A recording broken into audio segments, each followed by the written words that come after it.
Hello, Internet, and welcome to another episode of Thursday's Children here on Game Nights. I am your host and your Game Master, Savvy, and we are here to play Vaesen today.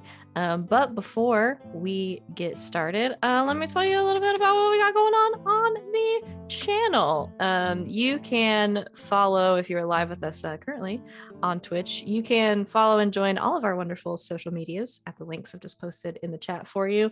You can join our Discord. You can subscribe on YouTube. You can follow us on Twitter. All of those places are great ways to find our content. You can also follow and subscribe right here on Twitch. And if you're here with us, whether now or sometime in the future watching this on VOD or on YouTube, we are so happy to have you with us. And we would love to have you as part of our community. So come join us and hang out. Our schedule for all of our regularly scheduled live streams is down below our faces on our Twitch drop page. It is also on our Discord. It's also on our Twitter. So you can just check it whenever you want to know when we're going live. We also tweet, obviously, when we're going live. So when there's a quiz later, it'll be open book. How about that? But yeah, you can check out all of our stuff there. We also have a merch store that you can get down on. We have tank tops, we have t-shirts, we have mugs, we have phone cases, we have all kinds of stuff. We have stuff with our logo on it. We also have stuff that we've said, funny stuff, I think, that we've said on t-shirts and such as everybody's current favorite. You can get one with the Gubba Bump Shrimp Company logo on it, courtesy of our wonderful Neon Souls cast. We've got stuff that says "Bye Flying Ready to Die." We've got stuff that says "Do It If You Nasty," which is one of my personal favorites, and lots of other normal t-shirts that you can also wear. So check that out. I'm gonna let the wonderful cast around me introduce themselves, tell you who they are and who they are playing today, starting with Sid. Hey, I'm Christina Sid. You can find me on the Twitters at Greek Sid, usually really just talking about the fun stuff that I do here on the internet, most of which is here. When I'm not here, Thursdays, Fridays, every other Saturday, and Sundays right now, I will be on Mondays over on twitch.tv/InfiniteRP playing Flames of Freedom, Revolutionary War, plus Eldritch Horror. It's pretty dope. We murderated some ghouls last week. It was really good. And had a great hiding too close trope. It was wonderful. And this evening I will be playing Tilda, the writer. And I think that's me. I'm Morgan, also known as Imagine Matrix on the internet. You can find me on Instagram, Twitter, everywhere as Imagine Matrix. And I mainly do cosplay, working on a couple new cosplays right now, which should be fun. And today I am playing Alina Yarvinen, who is the occultist. And then it's me. Hi, I'm LB Hack'em. You can find me at LB Hack'em on the Twitters and the Twitches. Next time my channel is going to be live is after this at 8:30, where two of these lovely people will be streaming with me our D&D game tonight. Tonight I am playing Villiblom. She is the servant. I really panicked there for a second. I forgot Sid was going to be on your show tonight because I was like, wait, who? I'm not me, right? Hello, everyone. I'm Val at the Kraken's Crown on Twitter and Twitch. You can find me here Thursdays through Sundays playing and running games. Most notably, as mentioned before, I run Neon Souls on Fridays, where we're doing a cyberpunk RPG using the Cypher system. We're kind of wrapping up our season 2 of that, so if you're interested and you want to see how it ends, come join us and see what we're going to be doing for season 3. Or in between season 2 and season 3. We got lots of plans. And then on Saturdays, I run alternating games. Saturday nights, not that one. Saturday nights, Mistborn. We're playing the Mistborn RPG. We had a session of that last night, based on the novels by Brandon Sanderson. And then on alternating weeks, we have Saturday nights, Star Power. I can't speak today. We're playing the Fate RPG in a JoJo's Bizarre Adventure inspired universe. We'll have another session of that this coming Saturday. Otherwise, I'm here, and today I am playing Dr. Danny Madsen, who is the Doctor.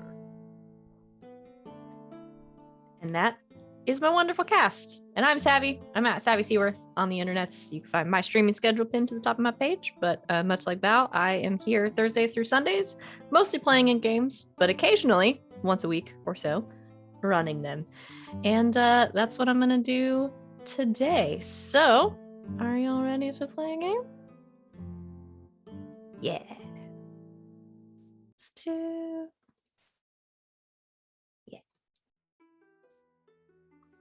All right, let's have a bit of a recap, shall we? Just in case anyone forgot everything that happened last time, because you guys did a lot last time. I'll stick to the highlights. Previously on Thursday's Children, after spending some time upgrading their headquarters, hiring on a new gamekeeper, the society members took care of some varying personal businesses, including receiving shipments of dead bodies to their personal home and not telling anyone before beginning their new investigation. They spoke more with Detective Viktorsky and split up to search crime scenes and speak with witnesses. Danny and Tilda visited Dr. Archer Gray, a wealthy peer of Danny's who confessed he believes the woman who attacked him did so because he refused to treat her ill son and turned her away from his practice because she could not afford his fees. And thanks to Dr. Gray's ever helpful assistant, Julia, they recovered a piece of evidence, a braided piece of thin, pliable wood, most likely used in an attempt to strangle the doctor. Meanwhile, Alina and Villy made their way to the home of murder victim Samuel Engstrom to speak with his daughter, Sarah, an old friend of Alina's and witness to her father's murder. After a pretty brief conversation about what happened, during which Sarah was less than amenable to Alina's occult offerings, they made their way back to the scene of the murder, and using her crystal ball, Alina looked back upon an acrimonious conversation that happened just before Engstrom was stabbed by the head maid of his household. And so as a group gets ready to reconvene after this, that is where we'll pick back up. So do you all want to stay split up, or would you like to reconvene and then go from there? So Danny and Tilda... Oh, and also Tilda magically spiritually drew a tree. That's what I was about to ask about. So we're heading to this ash grove to do that. Do we all want to go? Should did we Alina maybe and- probably... Yeah, unless Alina and Villy had some other business they wanted to take care of. I don't think so. Yeah, We should probably all go then. we should probably all go, I think.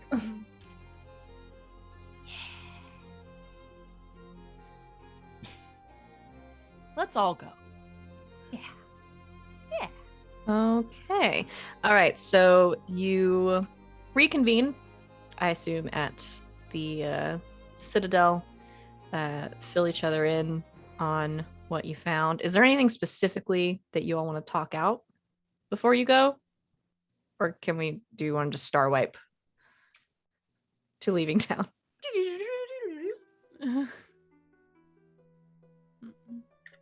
All right, cool. Then you do fast travel. How do you want to head out of town? The city's not that big. In theory, you could walk, unless there is some other mode of transportation you would like to use. I'm trying to give some of you the ability to use things that you have been mad at me that you haven't been able to use. Yeah. I'd like to get my horse. Hey! Zozer. I forgot I had my horse. I was talking to you. I know, I'm so not used to it. To me talking to you? Beatrice. Yes. I don't think I can ride Beatrice, but I'm bringing her. Yes. All right. So Beatrice, the dog, Zozer, the horse, and the 4 of you go right along. The rest of you just gonna hoof it. It's really not that far. This is funny because there's a horse there. I'm literally gonna hoof it. Yeah. Yeah, I was Yeah. about to say. Nice. Mhm. We're hilarious today. So funny. We're something. All right. So, Danny, you prepare Dozer. Tilda, you grab Beatrice, and the six of you head out in a direction I said last time and did not write down. East. Great. I knew somebody would have. So you head to the eastern side of town. Excuse me. You make your way past the wall of the city and out into what very, very quickly becomes wilderness.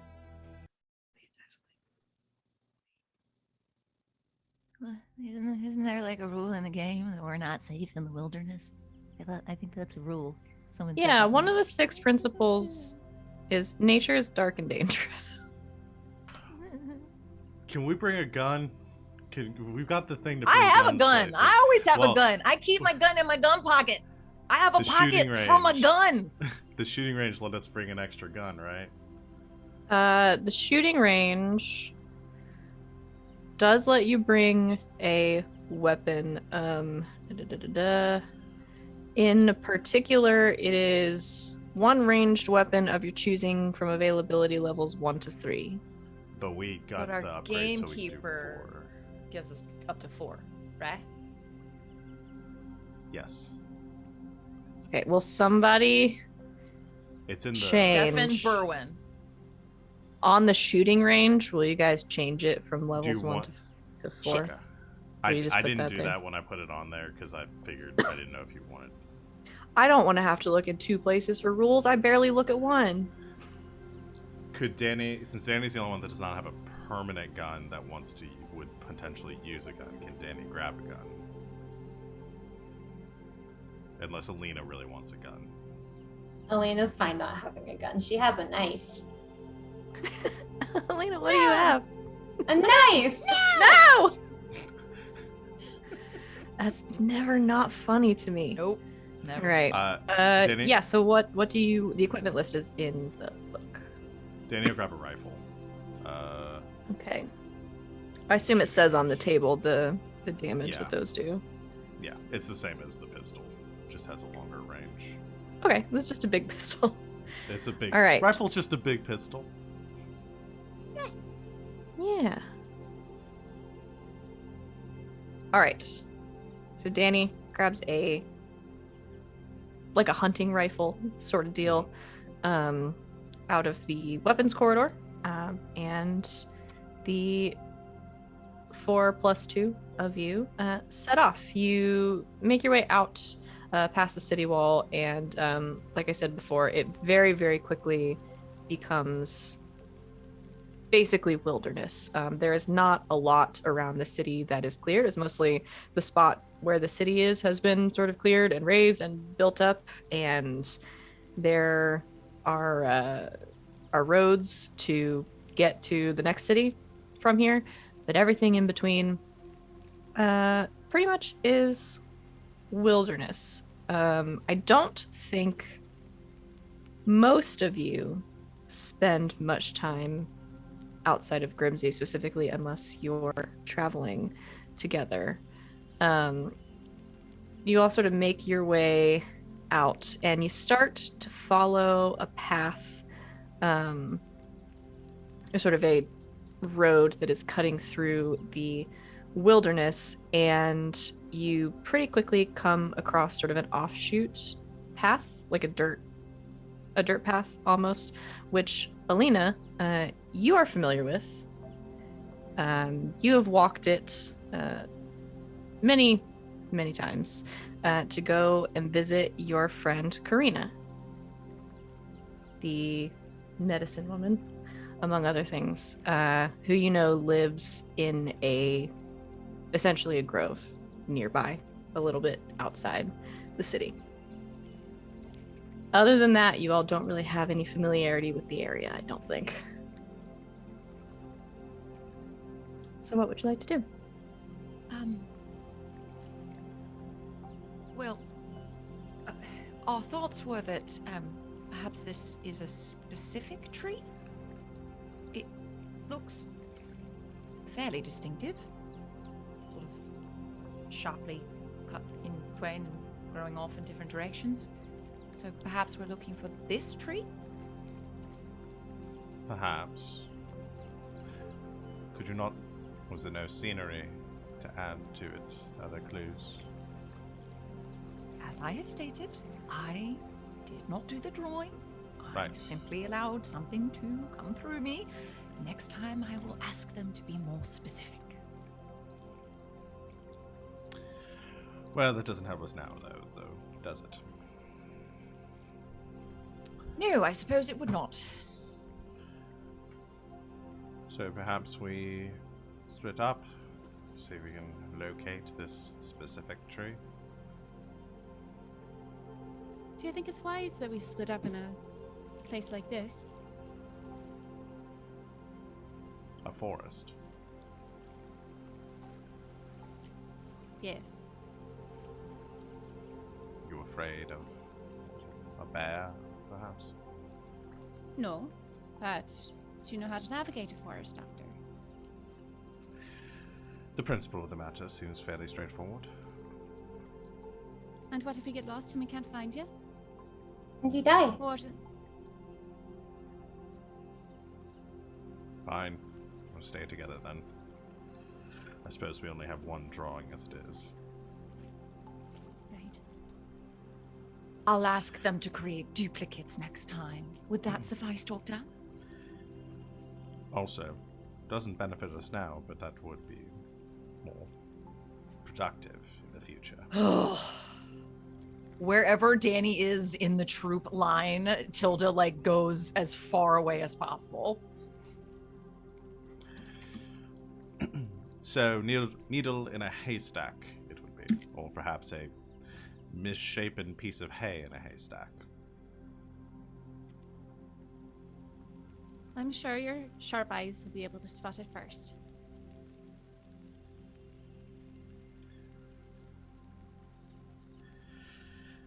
Let's get on with it then.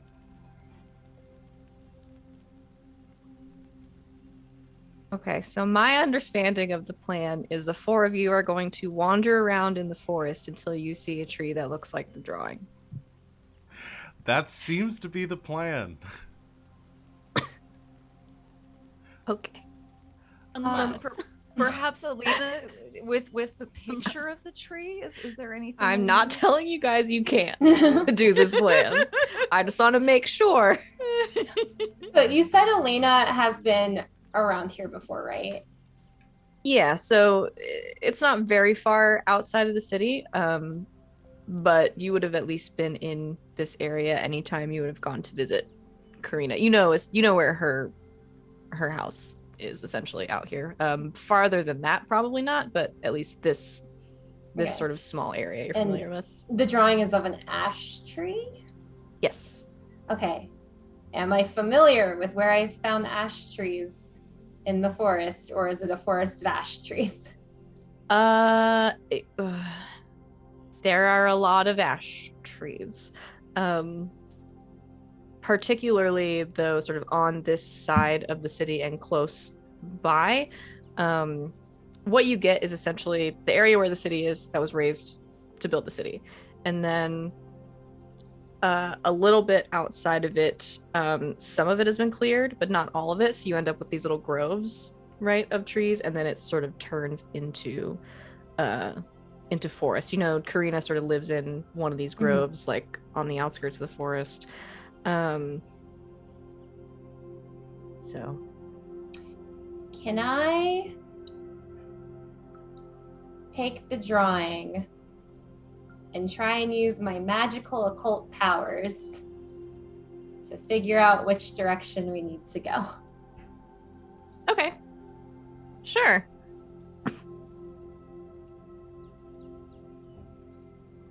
guess. Don't even know. What, there's no skill specifically for using magic powers to find a tree? No. There's not really there's not really like an exploration skill. I would probably say investigation is the closest. Ah, okay. Unless you think you would use something else. I would say investigation or observation, but I'll look at observation. Because I think observation is more like reading people. Yeah. Well, we'll do investigation. well, let's see if it works. 0 successes. Okay. Yeah, you take a look at the picture. You try to get a feel for the energy of this tree. Hard to do when it's just a drawing, but you manage to latch onto something, and you sort of then project out, like reaching out, trying to match that to the energy that is around you. Unfortunately, it is the feedback that you get is almost overwhelming, because there is so much life outside the city, that it is like your vision almost goes white for a second, and it's kind of impossible to parse individual beings, essentially. Mhm.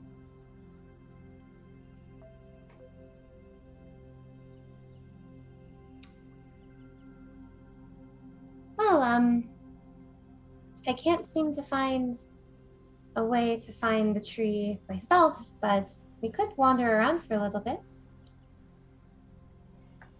I suppose we should mark something to make sure that we find our way back. Very fine idea.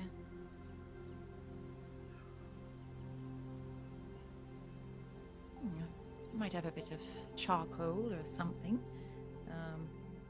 Reaches into her writing utensils of some kind, chalk or charcoal or something. Yeah, that's easy enough. You put a marking on a nearby tree so you can keep your path, and you take off into the woods. You can do a couple of things. You guys can just sort of take off into the trees, or you can stay along this path. It's up to you. I guess stay on the path for now and see if we can spot anything. Okay. I'm guessing it's probably not on the path, but Probably not, but maybe we can spot something through the trees. oh, maybe we should keep an eye out for like a footpath sort of thing. Like, I mean, Oh, something trampled that's not like the path. That's a good idea. All right. So, as you go along, anybody who wants to roll may roll. I'll call this either investigation or vigilance. Much better at one of those.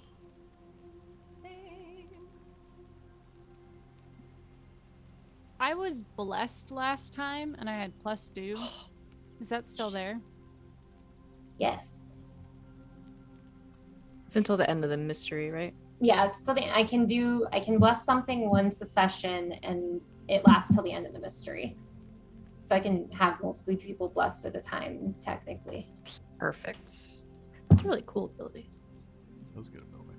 Okay. Tilda's lost in the picture, like trying to hold it up to trees as they walk. Doesn't see a goddamn thing. All right, so I got some successes here. In investigation from Danni and vigilance from Villy. Okay. So you all follow this this path for a while. Alina, you're familiar with it. Again, you know, towards the end of it is the home of a friend of yours who does not live in town, mostly because of how she is perceived, based on the kinds of things that she does. But you follow it for a while.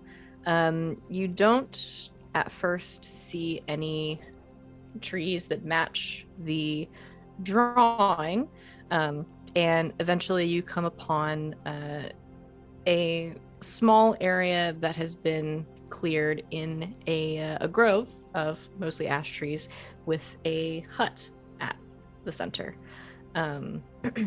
Alina, you know this is Karina's home.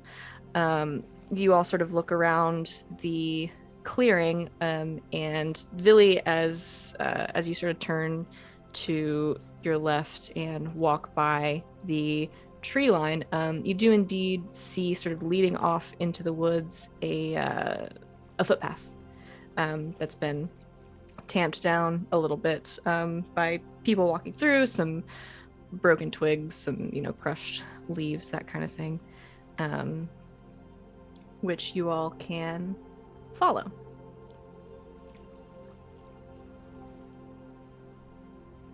Do I know about, have I hit Karina? Is she someone that Billy would know about? No. I don't know her. Okay. Secrets from me? Shall we check in on Karina? Maybe she will know where the tree is.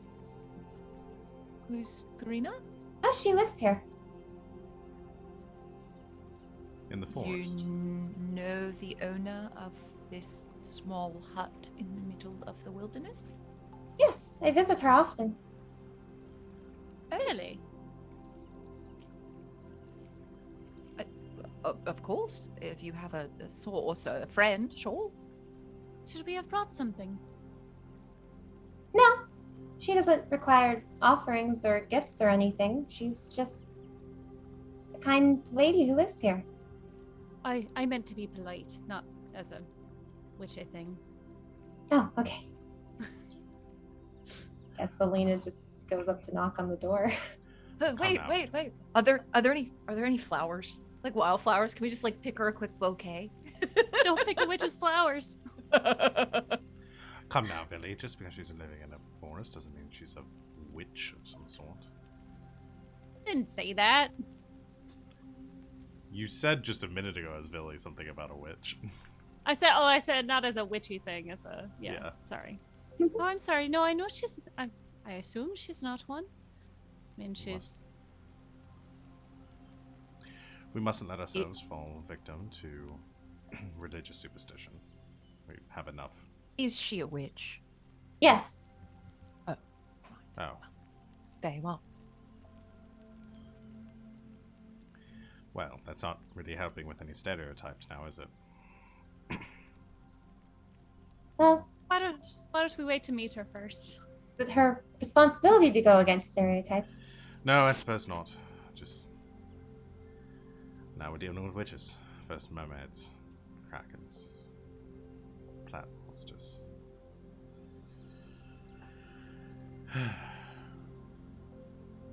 Sorry, do you not understand what we do? Do any of us understand what we do? Truly. Search out the supernatural so that it doesn't harm other human beings. Or protect it if it needs protected. Mm-hmm. I'm sorry, did you miss that memo, Doctor? Perhaps it's in the stack of paperwork on my desk I have yet to get to. Yes, you should catch up on that. Well, Alina, would you be so kind as to do the introductions for us? Of course. Knocks on the door. Okay. You knock on the door of the home. You hear a little puttering around inside. And after a moment, the wooden door sort of creaks open, and you see a familiar face. What do you imagine Karina looks like? She's like a plump older woman like older than you usually see people these days. Kind of wiry gray hair. She looks kind of like the herbology professor from Harry Potter, Professor Sprout. Perfect. All right. So you see a weathered face, like wiry gray hair that's been sort of.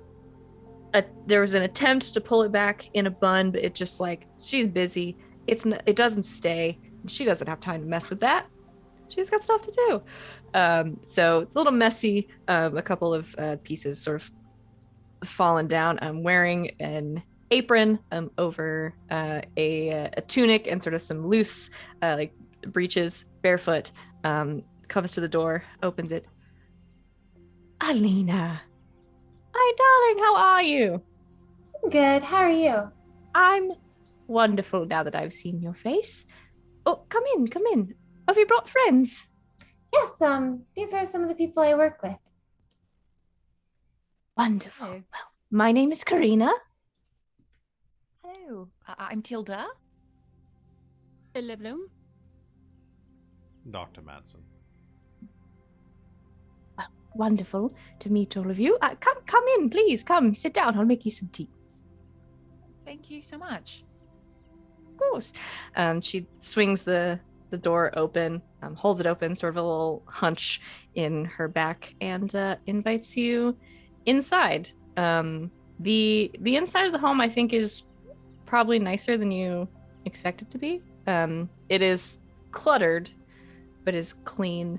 There is some sort of mismatched furniture on one side around a hearth with a table, and all across one side, sort of hanging and pinned up to the walls and in baskets underneath a large workstation, there are herbs and plants and different jars of things everywhere, meticulously labeled.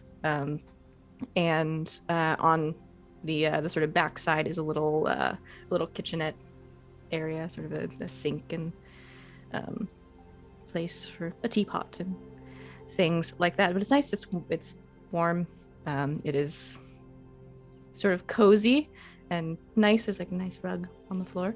And she sort of gestures over to the sitting area. Oh, sit down.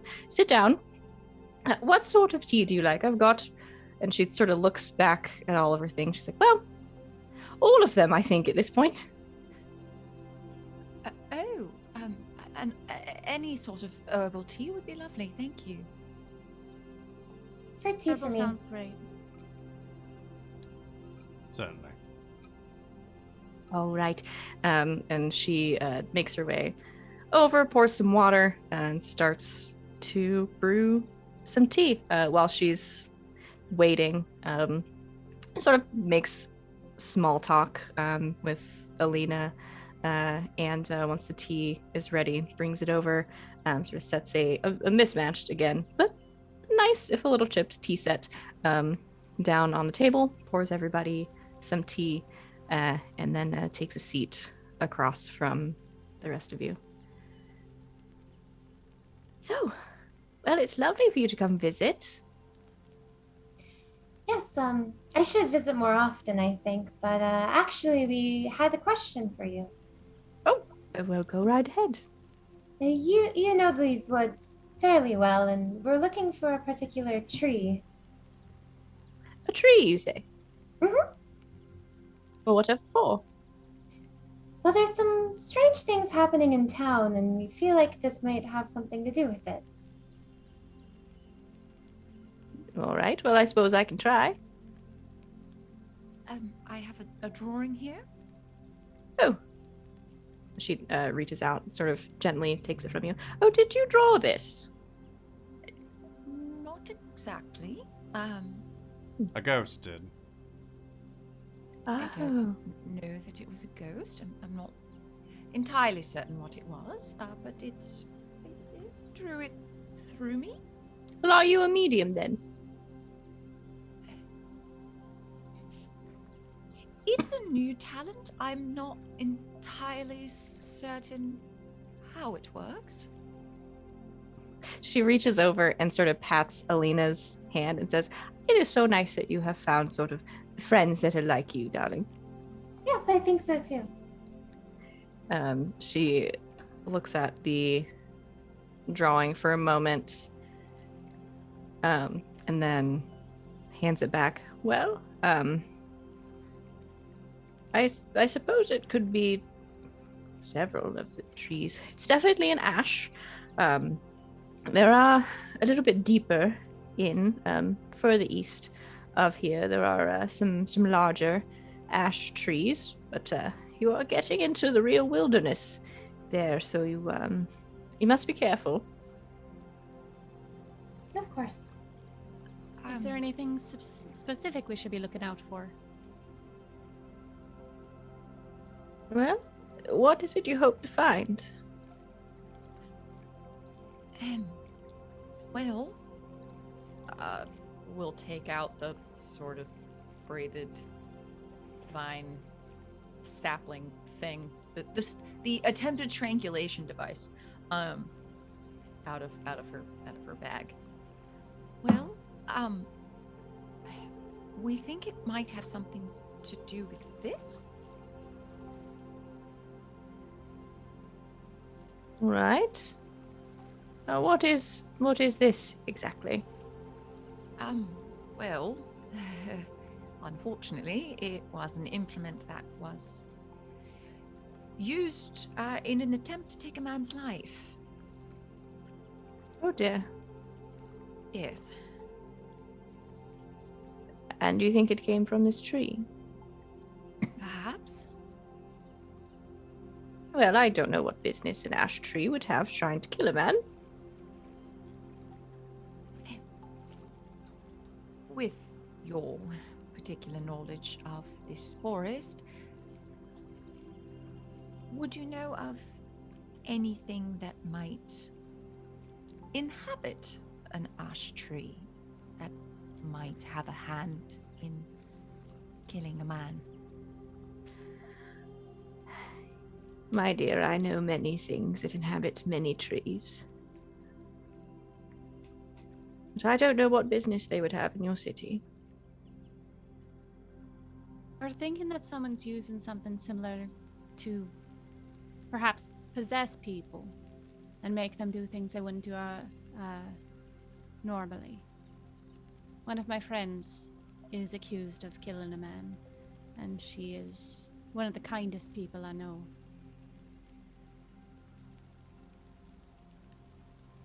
That's awful, I'm sorry.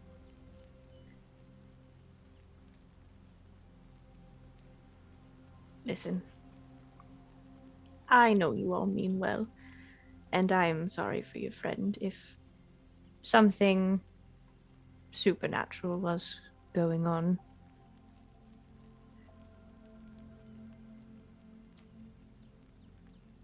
You know, I think it's better if perhaps you all just go home. Oh. I'm so sorry if we've upset you. Of course, we came in and took our hospitality and asked you so many questions. I don't mean me.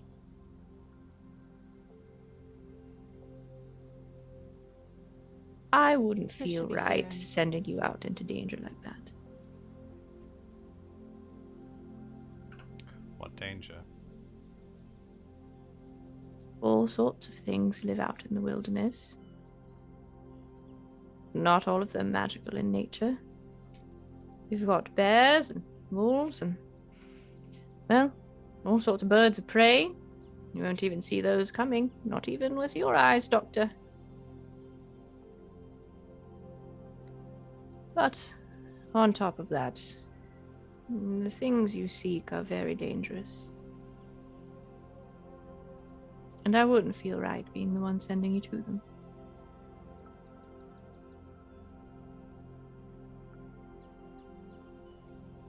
Well, I think we've come to the conclusion that we're going no matter what. We're trying to protect people and make sure that those who are innocent are freed of this burden.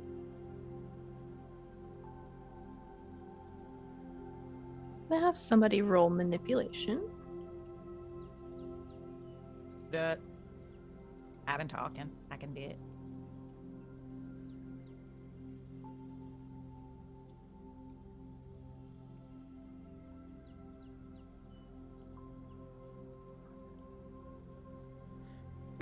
I have not had a single fucking success in so many roles. I will push. Okay. Oh man, I'm already angry too. All right, let's try again. There's no like helping, right? Yes, there is. Oh, I was gonna say I have an extra success from earlier too that I can You do. give. From your investigation, which we'll get to in a minute. Okay, I hadn't forgot cool about with that. Yeah, if you want that. If one would be enough, you can have that. Yeah, I think one is enough. Cool.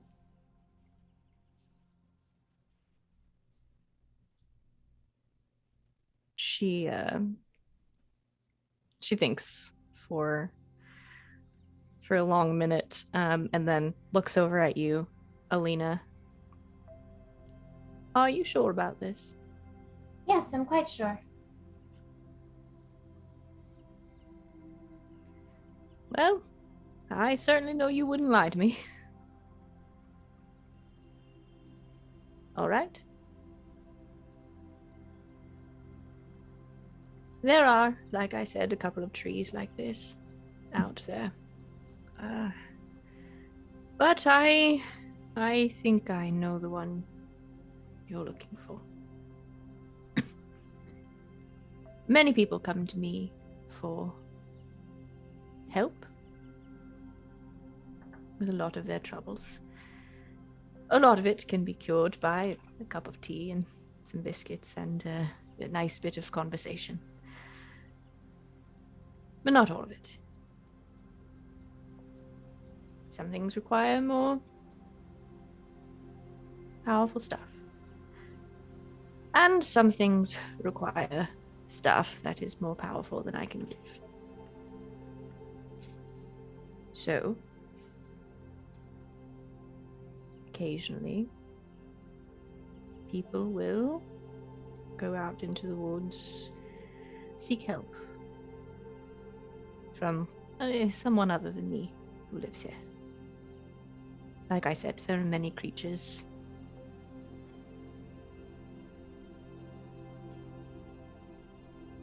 Know that they mean well, please. They don't want to hurt you. Creatures? The creatures and the people both. They don't want to harm anyone. Unfortunately, they have.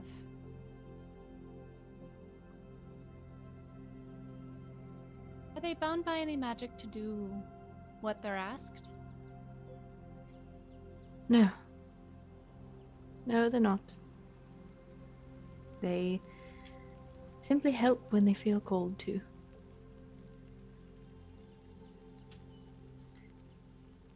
But I think you'll see what I mean. Philly, do you have those pictures of the women that committed these acts? Yes, of course.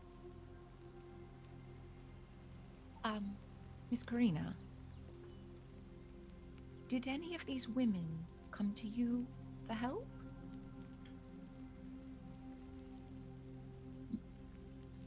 Oh, I suppose.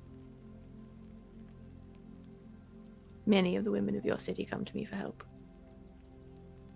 Did any of them come recently? She looks over the pictures. She is difficult to read, I think, as she does so. Her face sort of serious, not giving a lot away. But she points to the picture of Adela. Now that one I recognize. She was here, a couple of days ago, I suppose. What was she asking you for? Well, the same thing a lot of people come asking me for. She wanted an herbal remedy of sorts, something to calm the nerves, something to temper a temper, as it were.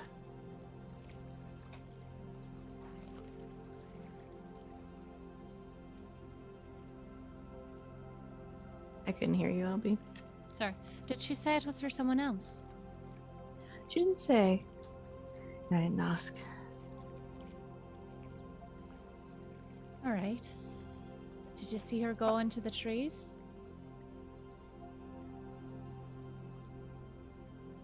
What she did after she left here is her business. But you did provide the tea for her? I did. Yes. Not a guarantee, but a rather potent mixture. Nothing dangerous. Just a bit of a calming sensation. I see. Or if you're already calm, it'll put you right to sleep. And did this have any magic in it in any way? Only a bit. More of an intention.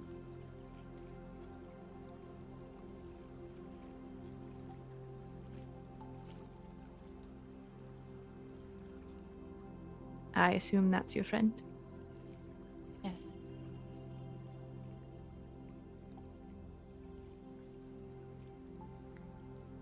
And I am sorry.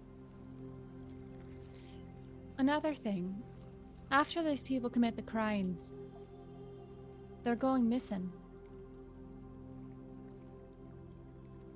Strange. Right. Like no one can find them. I guess, if Adela had done something like this and come to her senses, she would have turned herself in, not run away.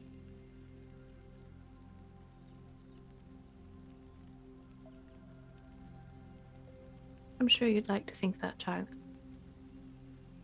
In times of crisis, people do strange things. Things out of character. Things we never thought they could do. I suppose. But the fact that all of them have gone missing now, that's more of a pattern.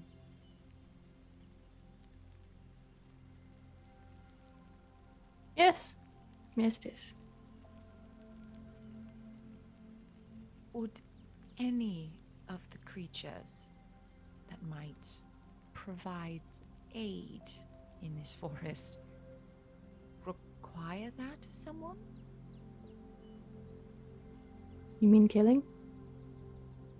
That, or afterwards, returning to whence they came from.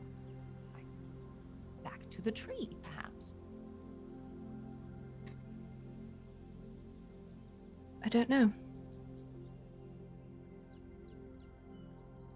That is something you'd have to ask of them. Right. But no, I don't think,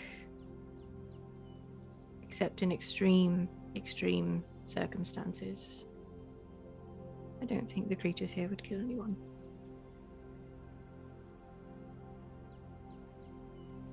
That's a relief.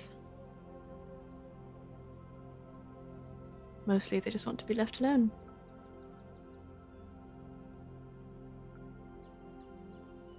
Do you know of any wards, if you will? We've recently learned that something such as holding a metal upon one's skin would keep you from falling under the magic of a mer person, for example. A very interesting thing to have learned. We live a very interesting lifestyle of late. Good. Keeps you young. That's her burgeoning crow's nests. Oh, I hope so. That would depend on the creature. And there are quite a few out there. But yes, the natural world and the metals, the ones that the cities used, especially when they're processed, they don't get along. So metal might perhaps work in the case of a woodwife? Perhaps. Though I'm not going to try to find out. I hope we have no need of it either.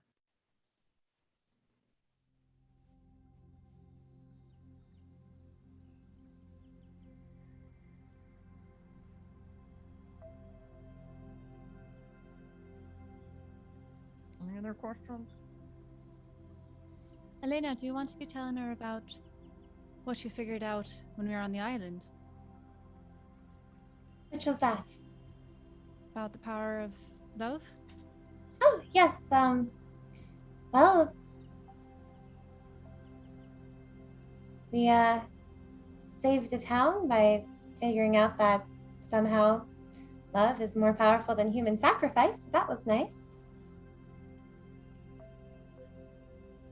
And now, does this have anything to do with the mer people? Yes. Well, living quite the exciting life indeed. You'll have to tell me the whole story sometime. Oh, yes. I'll come over next week if that's okay. Of course. Of course. Always welcome here.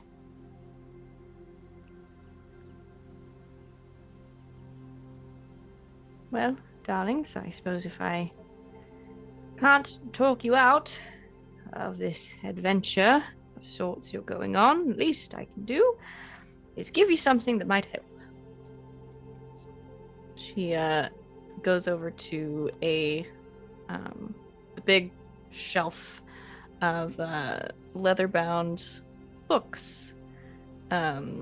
She looks for a second, sort of parsing through a few that are on there, and she finally finds one sort of thick, short book and pulls it out, opens it, flips through it very quickly, and then Alina walks over and hands it to you. Now, this is very old. Must take care of it. Some of the creatures out there, especially for those of you who can see them, which is a feeling I'm getting from all four of you, if I can be honest.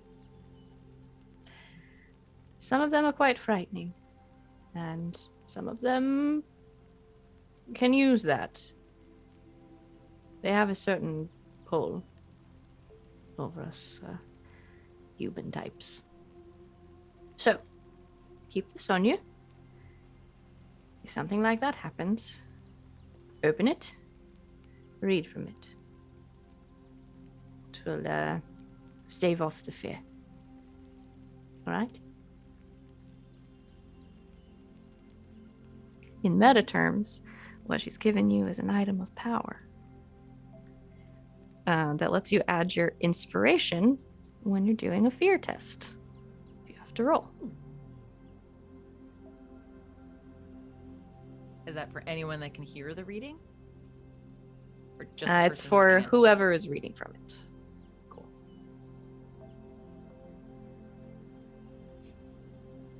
So, take good care of it. I know you will. Very kind, thank you. Be careful. was lovely to meet you. Next time I promise we'll bring you something. Oh, you don't have to do that. I have everything I need right here. You have never had Villy's crumpets, however. Believe me, once you have, you will need them. Oh, go on. Oh, I shall. They're delicious. Just so much butter. Oh, As someone who's spent a long time learning to extend my life, I don't quite know if that's something I should need. every but- now and again. I would like to see you all again.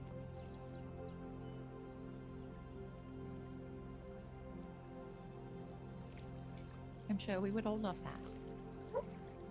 It would be a pleasure. It is very good tea. Thank you, Doctor.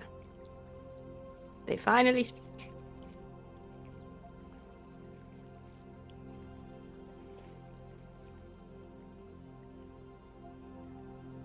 Well, thank you again for having us in your lovely home. I suppose we're off into the trees. Good luck. May the winds be at your back. Hi, Karina. Goodbye, Nina. Come visit more often. I will. You're getting so tall. I've been this height ever since we met. Well, perhaps it's me getting shorter then. Oh dear. I'm sure I have a spell for that. She thinks for a second and then sort of turns, doesn't say goodbye, and just goes over to her shelf of books and is like, starts looking through them. We'll head out. Karina's the best of us. I will give my life for her. She's amazing. Are we sure you don't want to fight her? No! Listen, we're gonna have to level up at some point, and we gotta get XP. We got what we needed. We need to start. Yeah, we need to have an NPC and then murder them for their 100%. soul. We That's are not not how murder XP works. tourists. We are not. All right. You also literally don't get XP in this game from killing things. I'm just going for the divinity style. Once you're done with people in an area, you murder all of Kill them and take their face. Wait, On to the have I next been area. playing Divinity wrong? If you haven't murdered at least Oh, every boy. NPC you've come across in that game, then yes, you are playing it wrong. You talk to them, you become friends with them, you do their quest, you get the reward, and then you kill them and you get all their other stuff too. Yeah, plus the XP for fighting them.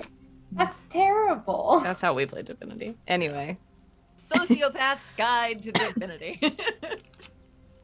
they're not real. Makes me feel sad.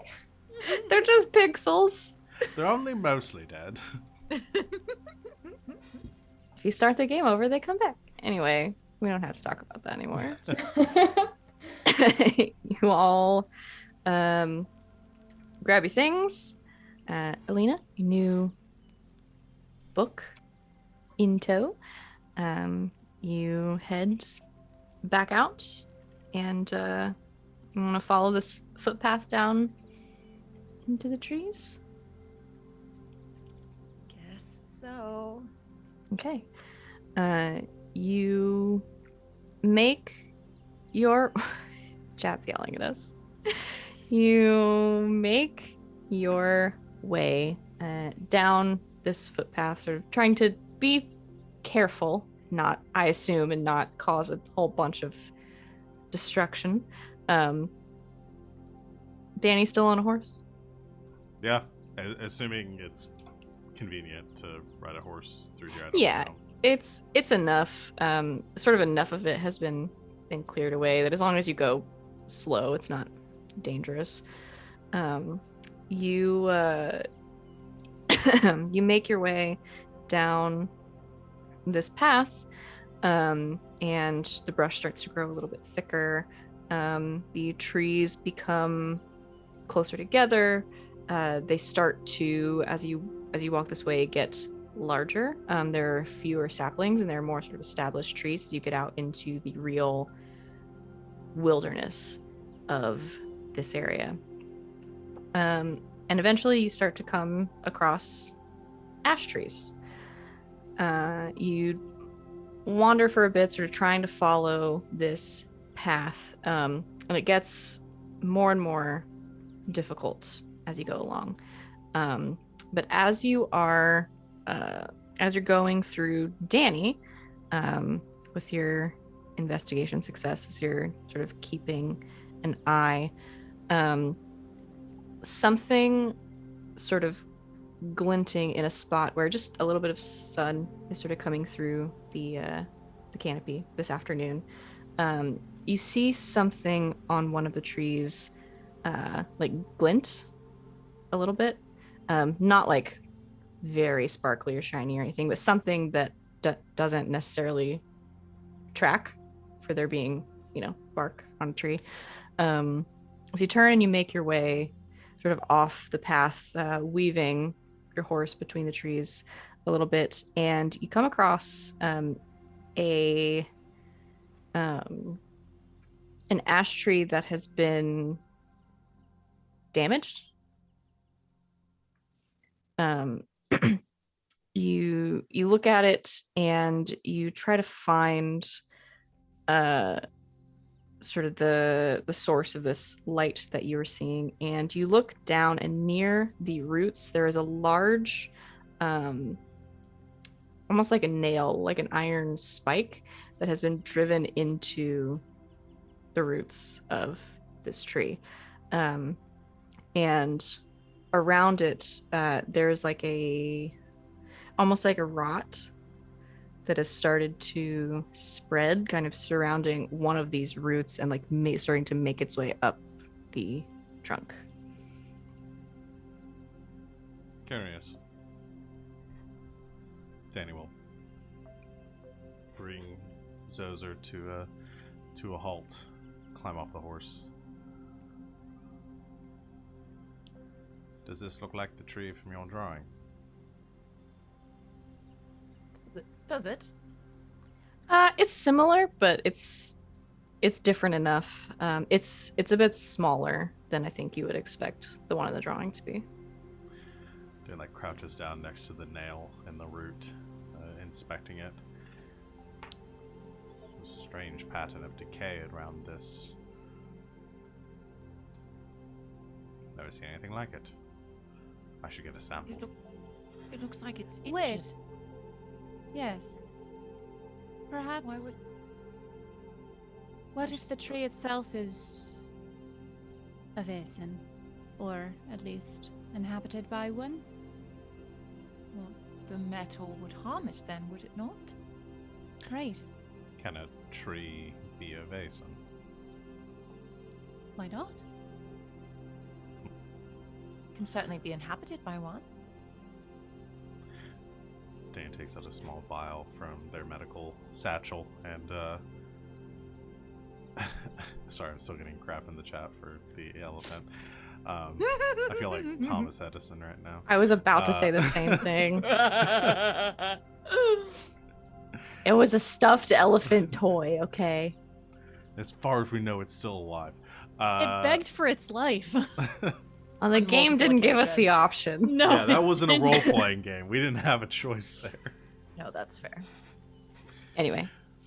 But yes, if it was 1 XP, I would. Listen, it's very important.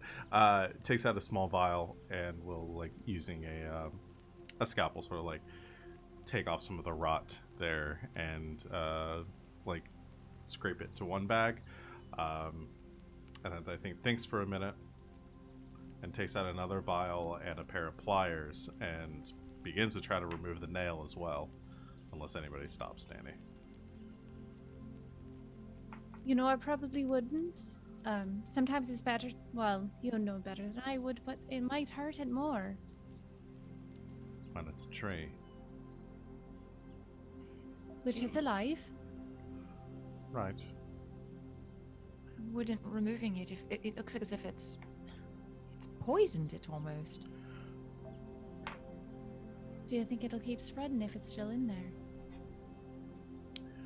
Well, I'm curious if there's some sort of toxin or what metal this nail is made out of that it would cause such an effect. So I would very much like to take it and conduct further studies on it. Yes, of course. I think you Billy should kind remove of it. leans into the tree, like places her hand on it, and she says to the tree, "We're going to be taking this little splinter out. Don't worry, we're here to help you." Pat, pat. And your concerns about removing, as like Danny's trying to pry the nail out, this is it really doesn't work like that with flora. They don't continue to bleed once you remove a foreign object, typically. Have you ever met a tree that's a basin? I don't think Danny replies because just trying to pull this nail out, and Danny's not very strong. Yeah, I'm gonna have you roll, actually. Oh boy, do I have to? Yes, you do, based on how the nail was put in the tree. Can I roll Da-da-da. medicine? No. No. You can roll. Which one is brute strength? Force? Force. If I'm really trying to finesse it out, though, Are you? if I do a backflip while doing it, do I get to use dexterity? No, because that's not a skill in this game. Listen, You I'm can just roll using the force. same BS arguments every person I've ever run D&D for has made for me about why they should You could at use least use the terminology of the game. agility over acrobatics. No, but so precision would not make sense here, I don't think. For No, I think you try that. I think you look at it.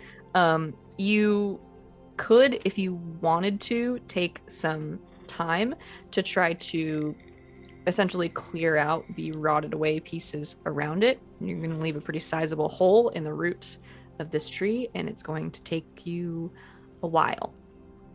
Danny's gonna try Then to you pull- could roll that, but the way that it is driven in, as you try to sort of pull it out, if you're just going to pull it out, you're going to have to force it. Danny's just gonna try, and if Danny can't do it, we'll just have to suck it up and ask somebody stronger to do it. So I roll my 2 dice for force. Come on. Big money. No. All whammies. It's a 2. You pull on it. You try to finagle it with a pair of pliers, but it is really in there, deep. Might we tie a rope to it and tie the rope to your horse, and perhaps your horse can pull it out? I wasn't expecting it to be launched, and that's a good idea. Could Villy try first? By all means. Of course. Billy was going to do it anyways while they were setting that up. So, 2 successes. Okay, 2 is enough. God, 11 dice. Jesus. They're strong. She's strong. Very strong. Villy steps up, takes the. Are you using a tool for this? Or just gonna pull it out, like barehanded?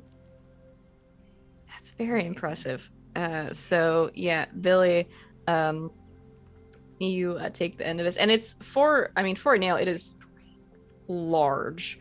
It is the head of the nail is big enough that you can sort of hook 2 fingers around it, and so you sort of hook your hand just underneath it and yank.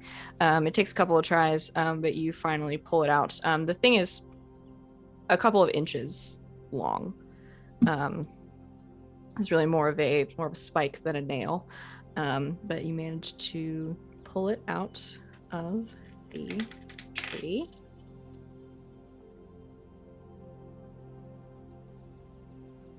She has dice. What? Why does she have dice? I always have dice. Oh no, I'm scared. Bear We're trying to help the tree. You I'm very glad I'm not the one that succeeded. pull the nail out of the tree, and you all notice almost immediately the top of the tree, sort of the branches and the leaves, as well as the trees surrounding it, all start to shake, like they are trembling.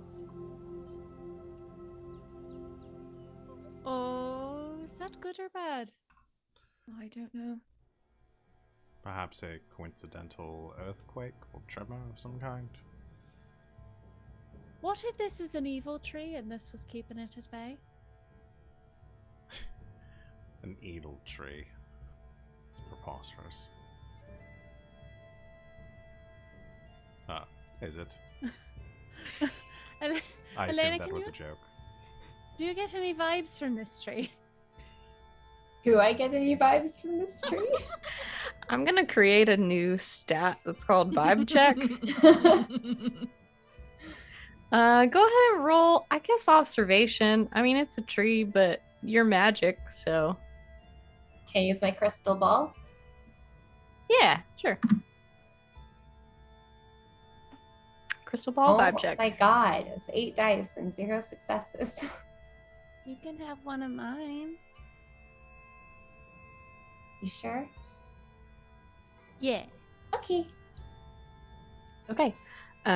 You sort of put a hand on the crystal ball in your bag and pull it out, and you step closer to the tree. As you do, a soft glow starts to emanate from the ball, and as you keep your hand on it, it almost gets a little warm, like not like hot, not enough to like hurt you or anything, but it sort of warms as this light inside it starts to pulse. And then Alina, you are just hit very, very briefly with, there are no words or anything, but with a feeling, what's the word I'm thinking of? Almost like this feeling of like dread that sort of wells up inside you for a moment, that is capped off with like fear, like a real intense sort of like fear reaction. And just in the center of your forehead, very briefly, you get this like piercing headache, and then it all kind of fades. That wasn't good. What?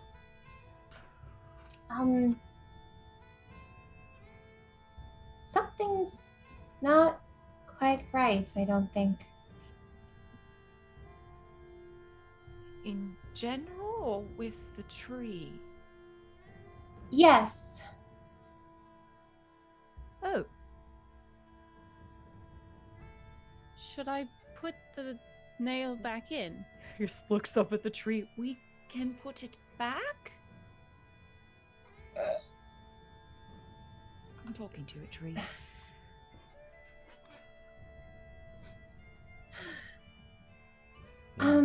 Putting it back defeat the purpose of having taken it out in the first place. Not if it wants it there?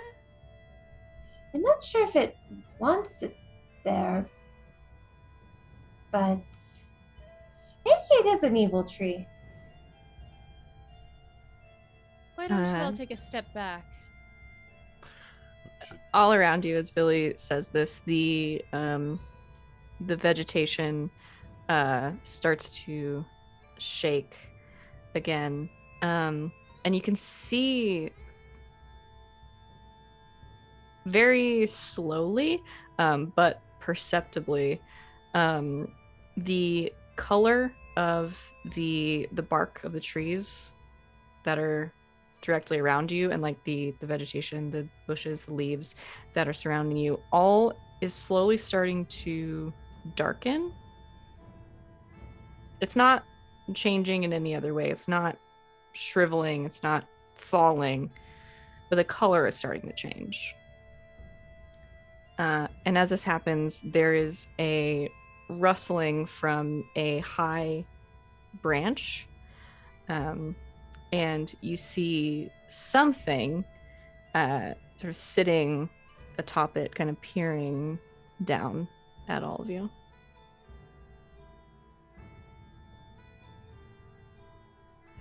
Hello? We meant no harm. If we should return the spike, we shall. We were trying to help. You see a creature, which looks humanoid at first, sort of very, very quickly and lively. It's got these sort of long, like thin limbs move back on the tree branch and kind of disappear into the darkness of the trunk. And then a couple of seconds later, you see it reappear on a lower branch closer to you. And it climbs out, and you can all see what looks like a woman. She is, like I said, sort of lithe, very thin, long arms, long legs, sort of a greenish skin, very, very long, like green hair, just sort of matted and knotted. It's braided in places. And she has these two horns that look like branches, sort of coming off the top of her head. I am gripping my necklace. Yeah, what I need all of you to do when you see her for the first time is to do a fear test. And we haven't done this before, but I am looking at the rules. So you can tackle fear with either logic or empathy. The choice is yours. So you'll roll either logic. This is your main attributes, not a skill. Either logic or empathy, plus additional dice equal to the number of player characters present in the scene, maximum of 3. So the more friends you have with you, the easier it is to not be afraid. Which I like. So you'll all add 3. You can either roll logic or empathy. And Alina, if you are still the one with the book, then you can add the bonus to that as well. So that's just one more for that bonus. It's one of your skills, and I wrote it down and I've already forgotten where I wrote it. Oh, plus inspiration. So, yes, you can add your inspiration Oh, so to that. Plus 6. And I think you have a lot of those. Woo! So I everybody assume roll. that she is not a dead or dying human body. She is not. Okay. She's I get a very bonus much there. alive. Also not human. Actually, I don't know if it says human. I think it just says dead or dying bodies. Oh, no. Human bodies. Okay. Yeah. It does say human? Yeah, it does say human. Okay, then no. One day that'll come up. It might have made a difference if it didn't say human. All right, just everybody roll. Yeah. No, sorry, I was trying to math that out. Okay, and you need... Hold on, that's too many dice. That's too many dice. Why did it roll 13? How did you manage to roll that many? I have 5 plus it was supposed to roll additional 4. Why did it roll additional? Why did it roll? So you should have had 9. I should have 9. Why did it? I'm not gonna make you re-roll. Take the first 9. Okay, so that seems unfair to make you just completely re-roll it. I mean, you still would have gotten 3 of the first 9 that you rolled, to be fair.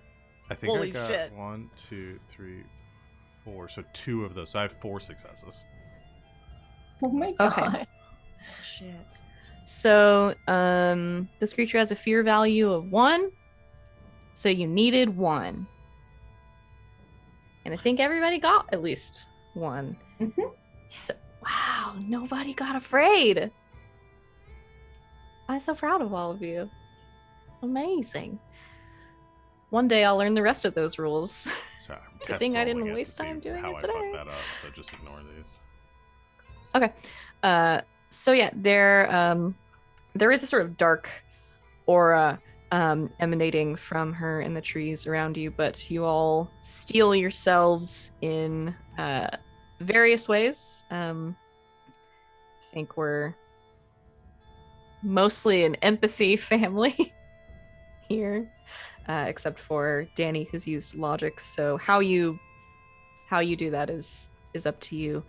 But the fear sort of washes over you and then starts to fade.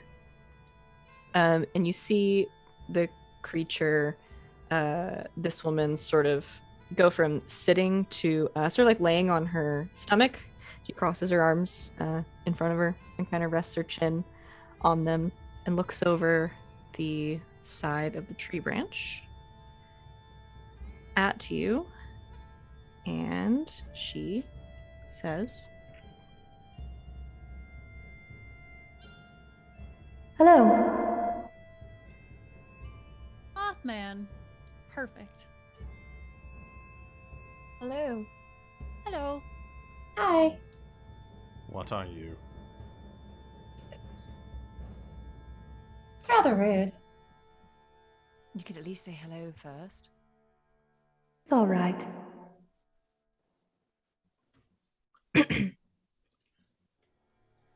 The question still stands. Who are you? Dr. Madsen. Hello, Dr. Madsen. I'm Ashira.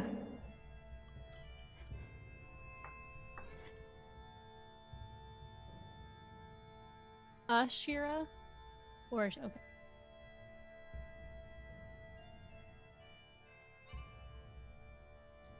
Very nice to meet you, Ashira. I'm Pleasure to Tilly. make your acquaintance. Mhm. Tilda?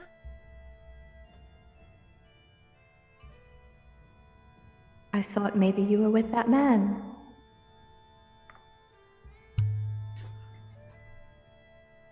Which man? The tall one with the hat. Oh. A tall man with a hat came through here? Yes, several days ago. Is he the one that produced that spike? Yes, but he did it wrong. He doesn't know how. He's not a very good hunter, despite his hat. Did he have a scarred face? Yes, very. Believe we've met this man. What was he attempting to do with it? Kill me, I assume. Why would he want to do that? Why do humans kill anything they kill?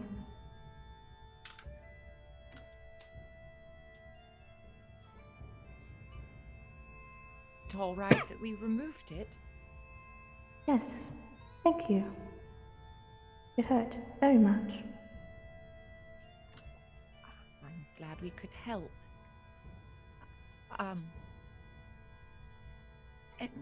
May I ask you a question? All right. Pull out the little braided branchy thing. Do you know what this is? Yes, wood. That's fair. Did this come from you? No, that is not mine. Does it look familiar?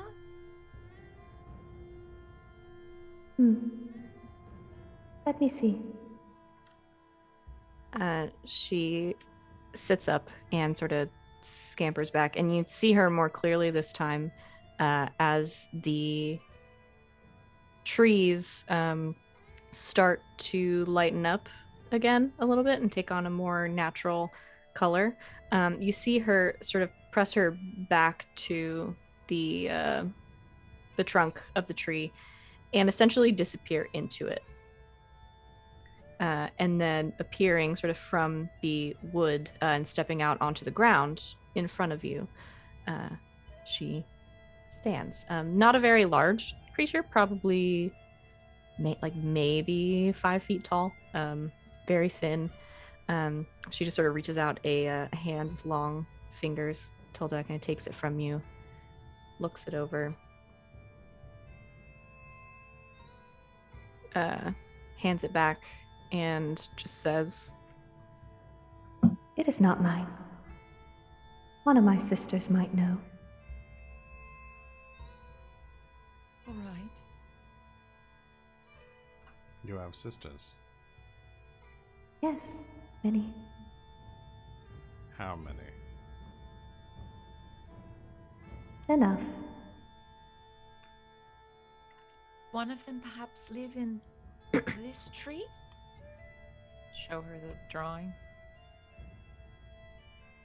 Yes.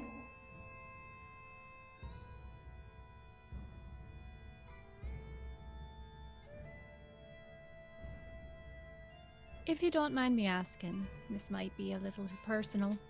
There have been some attacks in the town done by people who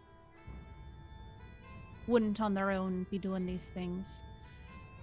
Do your abilities and capabilities allow you to control humans in any way? You or your sisters? Perhaps.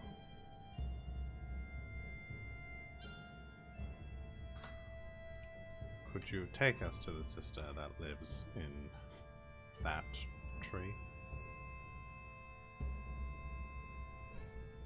Or No. at least, could you tell us how to get there? I could, but I won't. Why is that? I don't know you.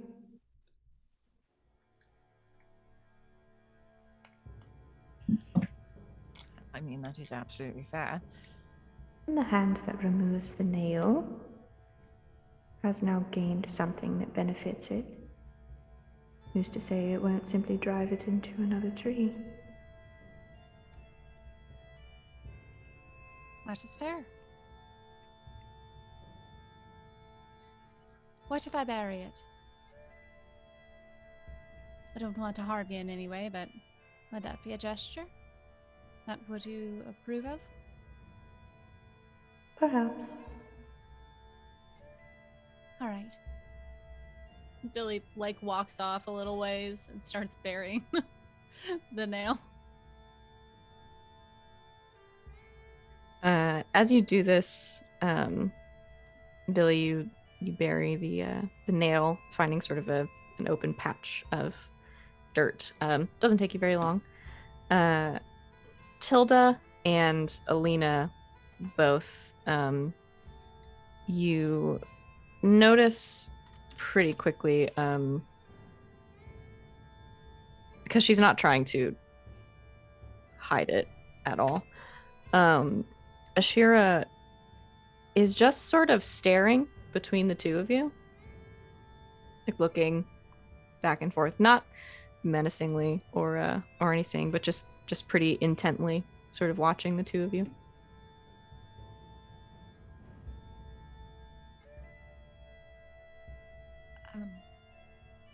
May I ask what you're looking at? You may. Why are you looking at us that way? What way? I don't mean to offend, but you are staring quite intently at my friend and I. Yes. You're strange for humans. Are you humans at all?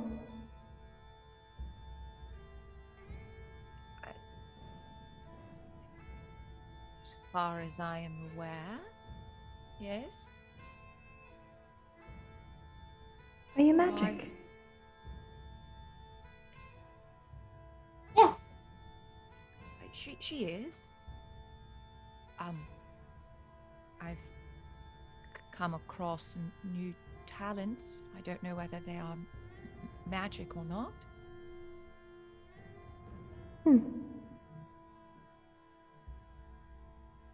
Right.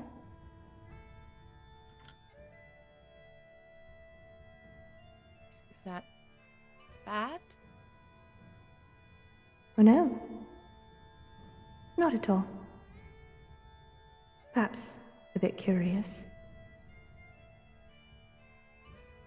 I've met a few humans. But you're touched by something else.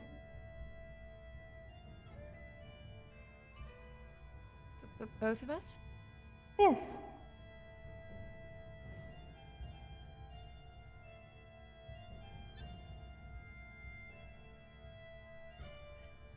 Do you know by what?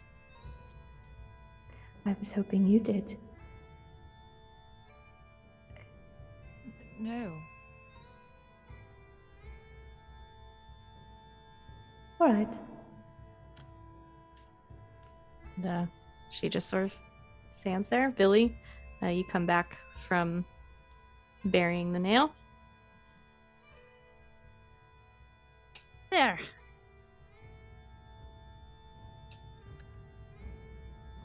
All right. I can show you. But you must promise me kindness. Of course. This is for my sister's safety, but also for yours. You saved my tree. So I thank you. Are you ready to go? Yes. Okay. She sort of puts a hand on the tree behind her, and you see her again, almost sort of like meld into it. And then a few feet ahead of you, you see her sort of pop out again of a different tree, very quickly, and she just gestures for you to follow. And you do? Yeah. All right. And as the four of you, plus dog, plus horse, make your way into the woods, we'll go ahead and take our break there. Perfect timing. So thank you, everybody, for hanging out with us so far. Thank you to our raiders and our new followers that showed up during the first half. We're going to take a quick break and get something to drink, maybe a snack, stretch a little bit, and we will be back in just a few short minutes. So stick around to see what happens next.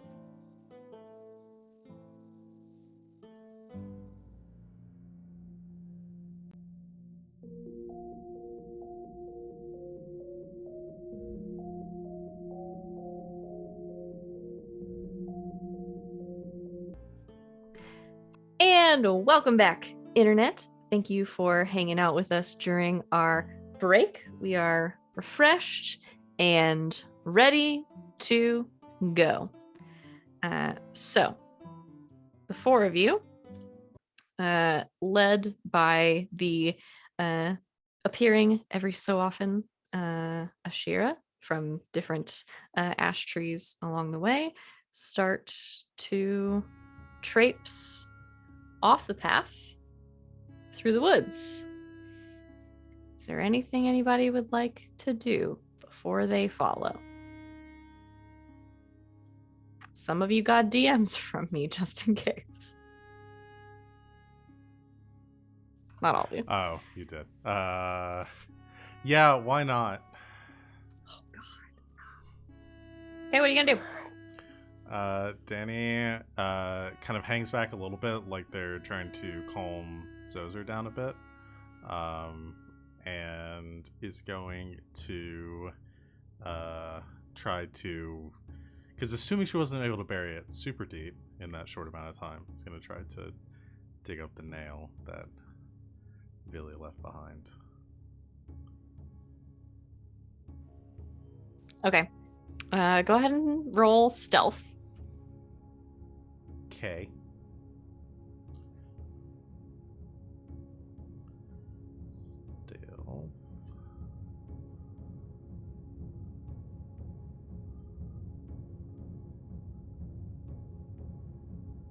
It's 2 successes.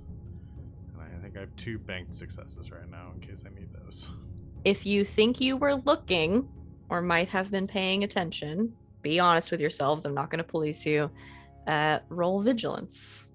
The other 3 of you.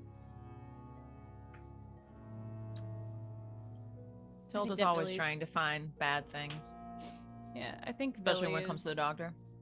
paying attention to Alina more. I think Alina's paying attention because that's how she is. Okay. I get a +2 with vigilance when things do not concern me because I'm a busybody. And I'm going to add my bonus die from chat. Oh, yeah.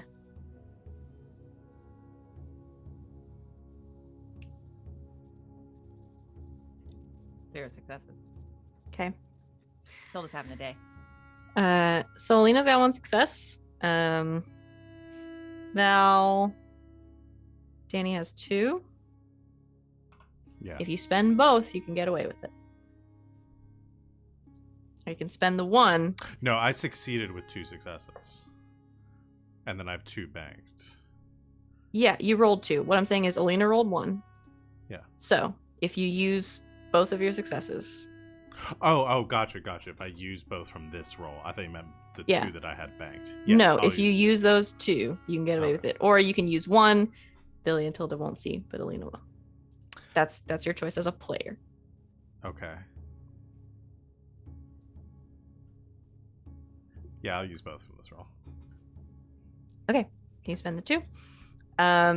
Alina, you notice I think you notice after Danny has already started using Zoser for cover, Danny has sort of very quickly dug up this nail and tucked it away. Alina, you do notice that Danny has sort of fallen behind and is like rummaging around in their pack.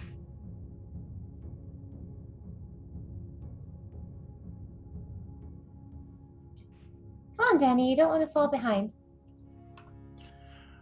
Oh, right. We aren't there.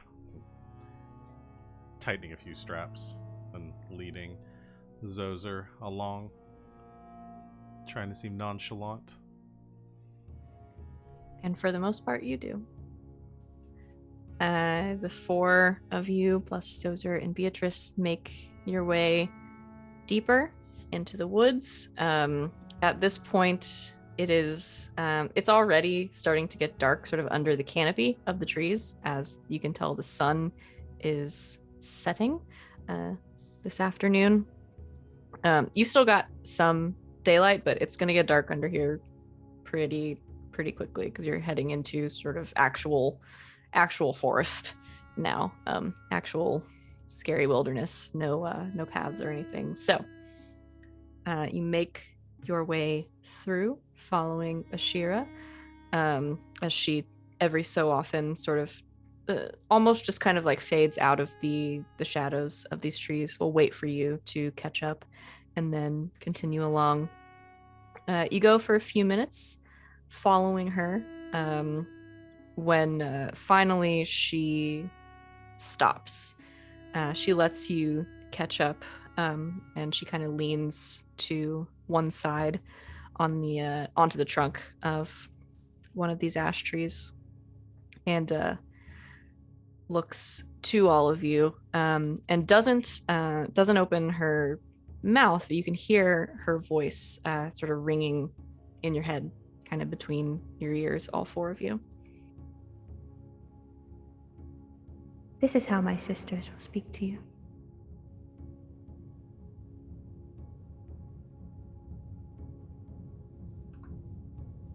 All Did right. any of you hear that? Yes. It's all right. Interesting. Not all of them talk to humans like I do. So, this is how we will talk now. Don't worry, I can hear you.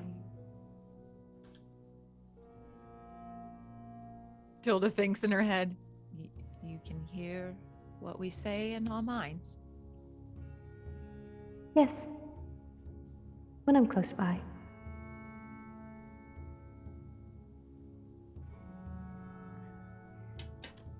And is this a trait you share amongst all of your kind? It's not a trick. A It's how we trait. communicate. Oh, a trait. Trait. Well, yes. I've already told them you're coming.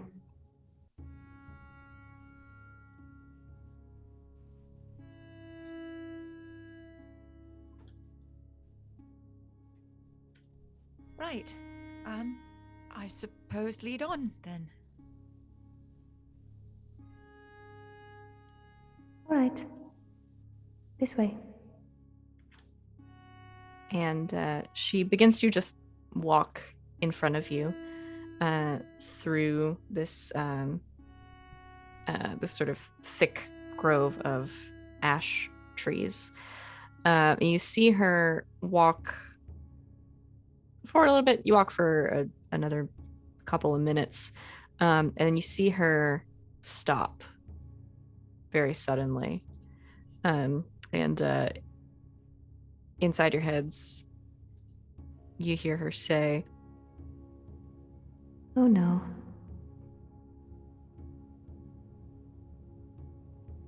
Be careful, please. Some of the trees are hurt. Hurt by what?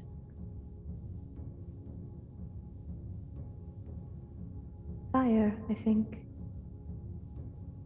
The man with the hat. He's been trying to get rid of us.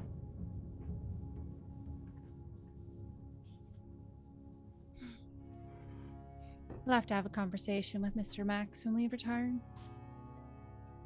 Yes, I would say so.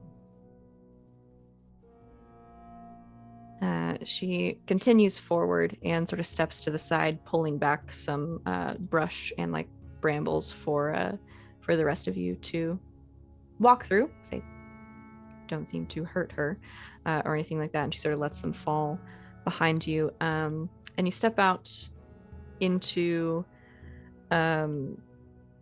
what is essentially its own little clearing, with several like smaller little clusters of ash trees that are growing, and then in the center you see what all of you would recognize at this point, because Tilda, you drew it and you've been looking at it for hours on end, and the rest of you have seen it as well. A tree that looks almost exactly like the drawing that you made. You could see the roots of it and one side of the trunk are like scorched. The tree's still alive. It's a very large, very old tree, but it looks like something at least superficially damaged it. There are also several smaller stumps around where some of the ash trees have been cut down. It didn't always look like this.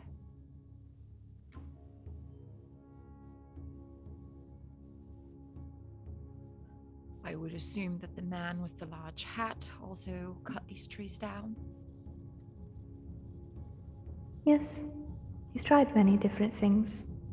Unfortunately for him, he can't do it right.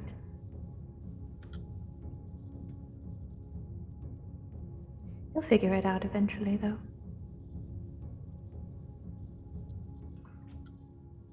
And how As if we long can has he help been it. trying? How long has he been attempting this for? Well, I suppose about a moon or so, one cycle.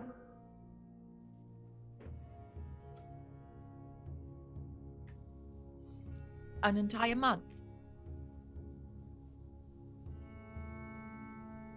If that's what you call it, yes.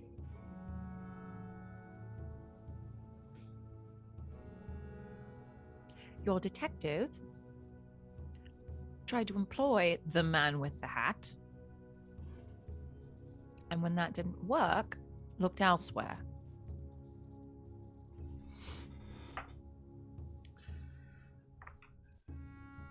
I don't know if that adds up exactly.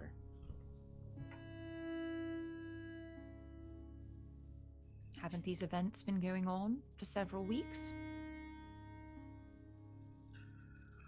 And if he's been doing this for a month at this point, it means that he started before the attacks began. Is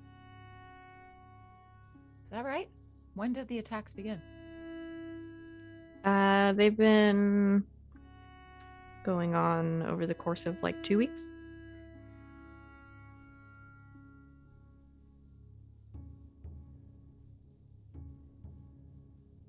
It's his bloody fault.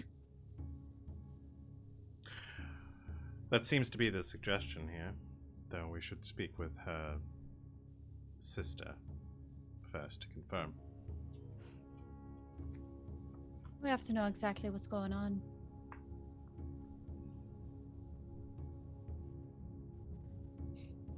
And where these people are. Yes.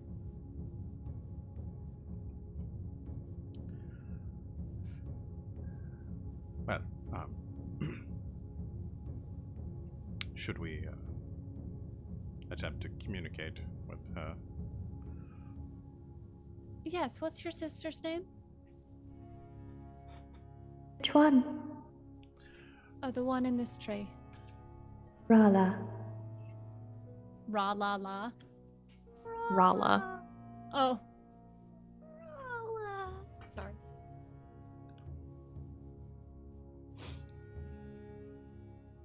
She's a squirrel, I quit. He's a squirrel. I'm staying here forever. He might have been named for a squirrel who likes trees very much. You guys don't know.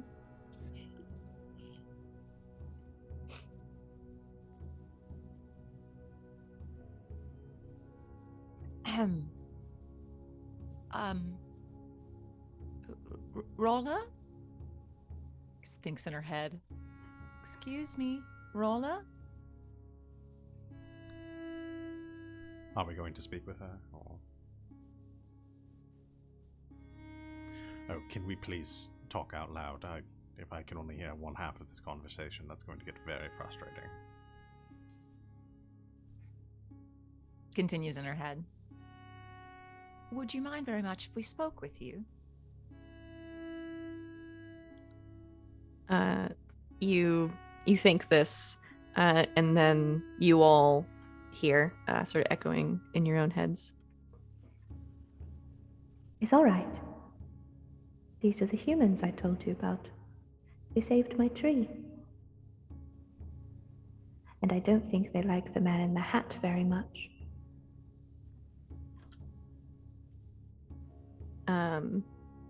After a moment, you see just a little bit of a shifting in the trunk of the very large ash tree from the drawing, and stepping out is another one of these creatures. It looks very much like Ashira, still small, thin, a little bit taller than her. Again, long arms, long fingers, long legs. She has like stark white hair that is about a little bit past her shoulders. It looks like it's been like hacked off at the ends, or like cut very, very roughly. And she has the same sort of branch-like horns that are growing up, but hers are much taller and sort of start to they wrap around, parts of them wrap around her forehead, almost like it's sitting on her head like a crown. But they sort of grow from her. And she steps out sort of into the fading sunlight, and she has these black eyes that sort of look over all of you as she tilts her head. And then you all hear inside your brains. Hello. I'm Rala. And you are the humans.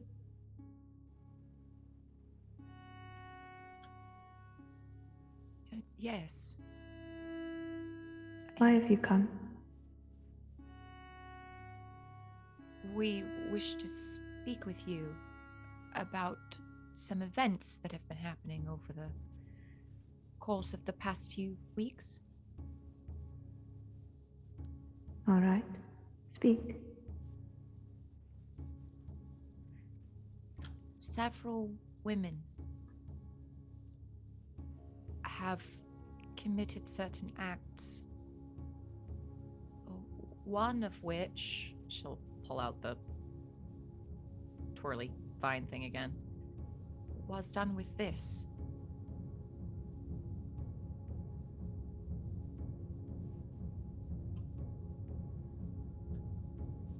She takes a step toward you, kind of cocks her head again to the side, doesn't touch the braid, but sort of looks over it and then steps back.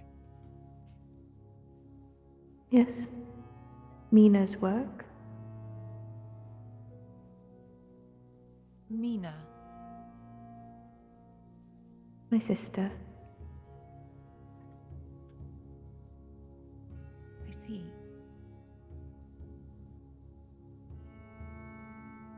Do you know the purpose for which it was made? Yes.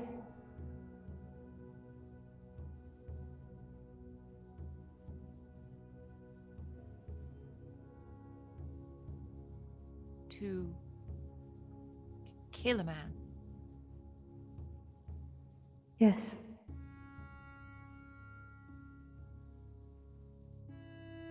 Do you know why she would help in this? Yes.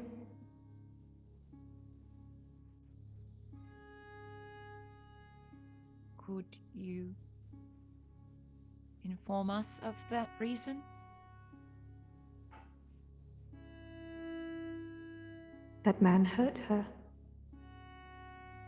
Her child was sick. She asked for our help, and we gave it. We have given help to the people of Grimsea for a long, long time. And yet they send men with guns to burn our groves and stake our trees through their hearts. Certainly you will not miss a few.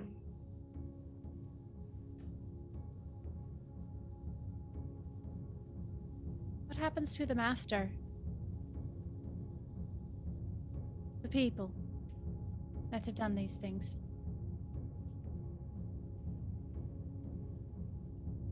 Shall not tell you. One of these people is my dear friend. And I want her to be okay. I want to see her safe. She is safe with us.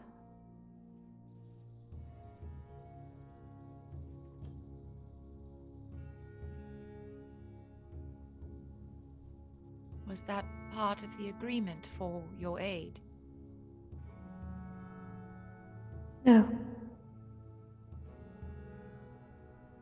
People come to us for help. If we deem it a cause worthy of our help, we grant it. They become our friends. We help them, they are kind to us. And if they need sanctuary, we grant it. Things have always been this way. So they came willingly. Yes.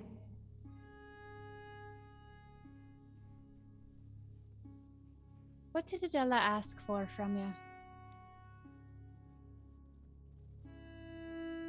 The man Samuel. It was cruel to her, to his family. She wanted him to stop. And so he stopped.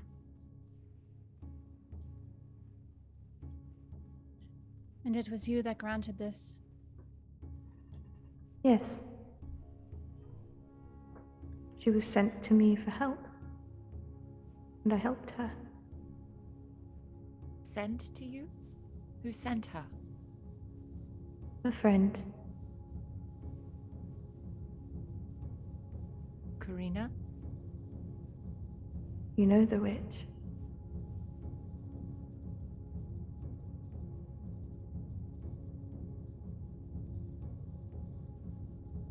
Did Karina send all of them to you? Not all, but some. And we helped them. Why has it been happening more this past month, or the cycle? Seems someone every week is coming out.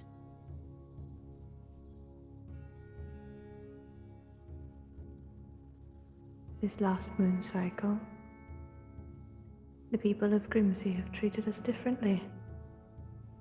They send men with guns. They burn our trees, mistake them through their hearts. I see. So if And that if is the that- kind of help they want, it is the kind of help they will get.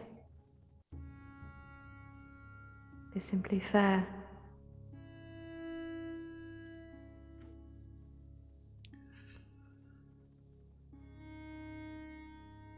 If it stops,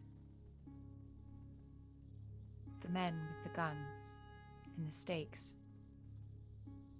would you return to the sort of help that you gave before? We have only ever done what is fair. And we have lived here much longer than your men in their big hats.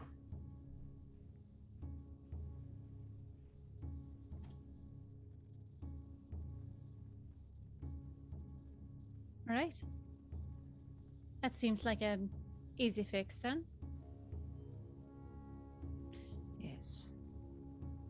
The only issue I'm seeing is if we can guarantee the safety of those that you are keeping safe, will you return them to us? They are not ours to return. They may leave whenever they like, but they choose not to. May we see them? Yes, if you wish. I believe so. Yes. Yes, please. All right. Follow me. She turns and begins to sort of walk off into one of the groves of ash trees. She lays a hand on the one of the trunks of the tree, and you see the surface of it start to distort a little bit, and then she sort of gestures for you to step into it.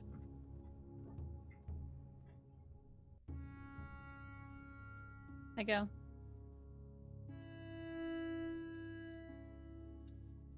Danny grabs their medical bag just in case somebody is poor health down there. Okay. You all step through. All right. You step through and you find yourselves in a large, sort of cavernous room, dirt floor, the walls sort of looking like tree bark, like the sides of trees. There are a couple of like fire pits scattered about, stumps and small logs sort of around them, a couple of people sitting around fires, and you can see sort of off to one side a couple of like carved doorways that seem to lead off elsewhere. But Villy sitting next to one of these campfires, looking pretty much like her normal self, no worse for wear or anything. You see sort of plump, curly, brown hair.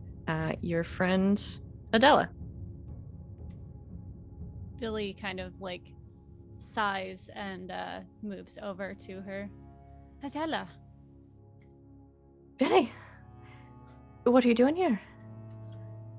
We we were looking for you and for the reason for all the strangeness going on and what was done in the house. Right. Well, you find me. Are you all right? More or less. Do you remember what happened? Bits and pieces. Sure. Well, we're trying to make this right. We know that what you did wasn't what you meant to do. Well, I'm quite sure the police don't think the same way.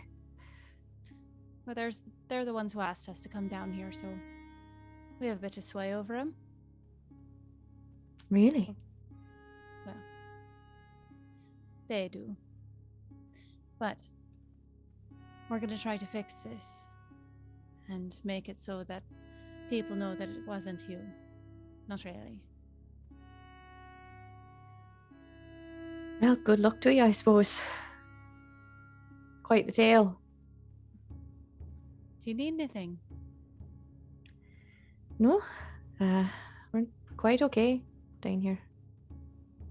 All right. Sarah misses you. Sure she does. Though it was sort of her that started this whole mess in the first place, wasn't it? With what? She didn't tell you? No? Oh, I figured you would have talked to her. She was a bit standoffish with me. Well, she's the one who suggested to come out here in the first place. Did she know? Oh, aye. Yeah, she spent a bit of time coming back and forth. Met the medicine woman that lives in the woods. Find out about now these creatures, and we thought maybe we could ask them for help. Wasn't exactly the kind of help we were looking for, but No. But we should be fixing all that. There's been someone who's been out here hurting the trees, and if we stop that, we should be able to stop all this. that would be good. I hate to see anybody get hurt. I know.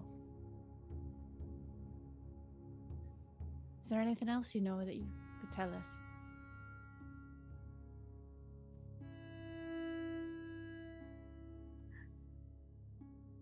I just wonder exactly how much Sarah knew when she sent me out here. When did you come out here? A few days ago.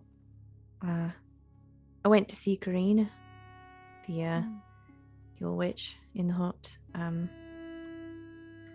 For something to maybe dampen Mr. Engstrom's temper a bit. He'd been quite bad as of late. We tried what she gave us. Didn't work. Not well, anyway.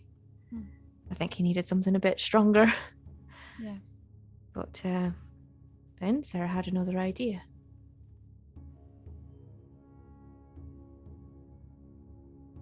All right. So came out to the woods and found these ladies. They're quite something, aren't they? Yeah.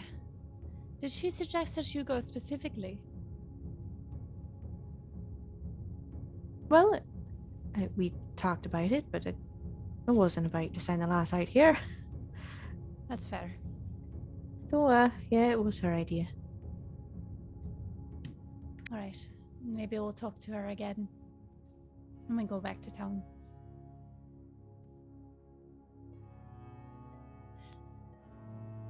All right.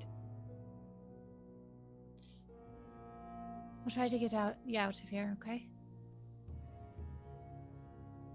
Well, if it takes a bit, I won't mind. It's not exactly luxury living, but it's not so bad. I have a bed, food, and, well, in this place, nobody screams at me when the tea's got one too many sugars in it. Well, you know, that does sound quite nice. I'm sorry to interrupt.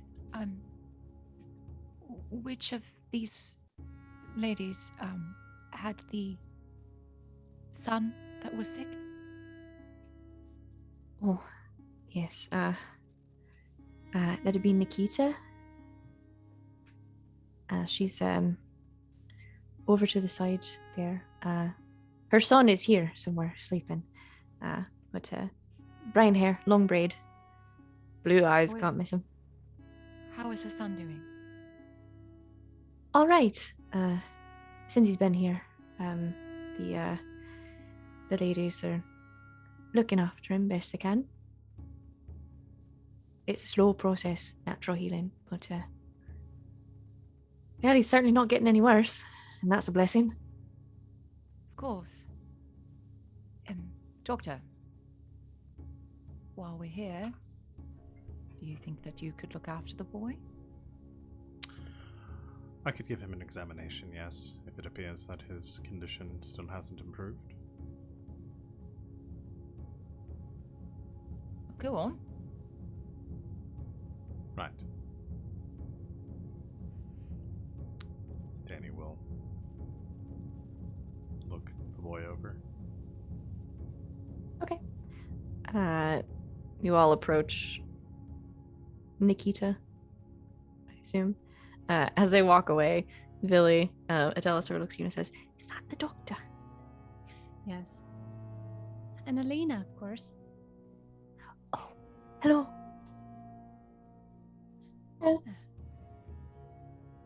She's grown up quite big, hasn't she? Can't believe it. I remember when you were just a tot. Yes. Seems many people just want to talk about how much I've grown recently. I don't mean to offend. Oh no, it's not offensive. It's just interesting. Well, you've done it quite well, if I can say so.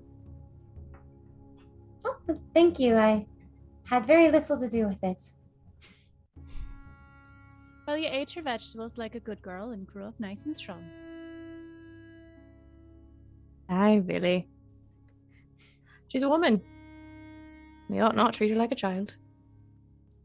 I try not to, but sometimes you forget. Can I get you all anything? I'm bored out of my mind. Now I'd love to make a pot of tea. Why don't you get started on that while we go talk to the boy? All right. It's gonna be some sort of root, so brace yourself. Fair.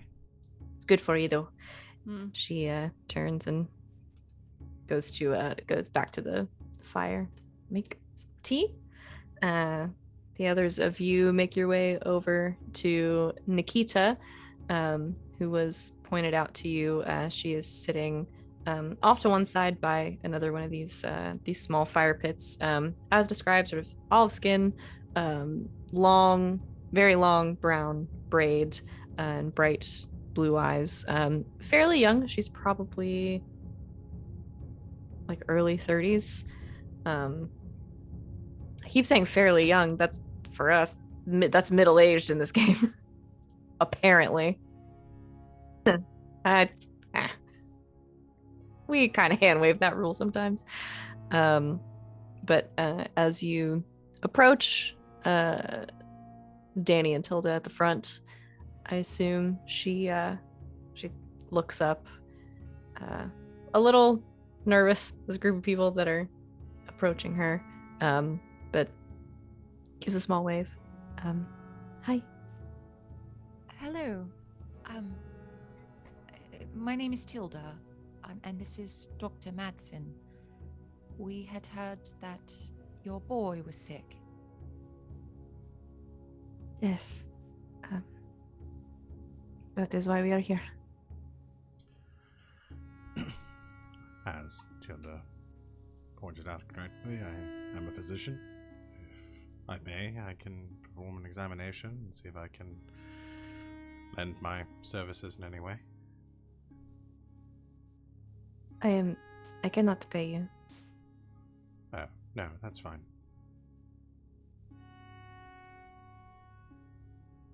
All right. He is resting. I'll show you. Please, thank you. And she stands and turns to go down through one of these sort of carved doorways, down a short hall into another chamber, essentially, that has a few beds on each wall. She leads you over to one of them where a young boy, probably like 6 or so, is laying. He, hearing people come in, sort of rolls over, goes and sits up. He looks pale, sort of gaunt, but he sits up and he smiles and says hello. And Nikita says, this is Nicholas, my son. Hi, Hello. Nicholas. Nicholas, I'm Dr. Madsen. If you do not mind, I might be able to help you with your illness. Might I ask you some questions? He nods. Good. Then he sits down, opens up their medical bag, begins an examination, starts to ask some questions, takes out a stethoscope to listen to his heart and his breathing, and does the full 9 yards. All right. I'm gonna have you roll medicine. That Okay. seems like the one. Sure.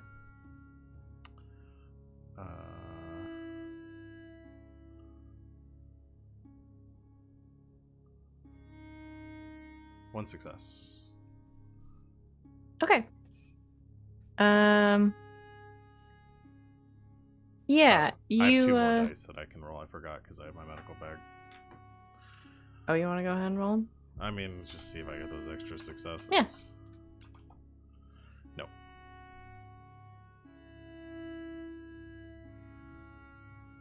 A no on that front, but you've got one, and that's enough.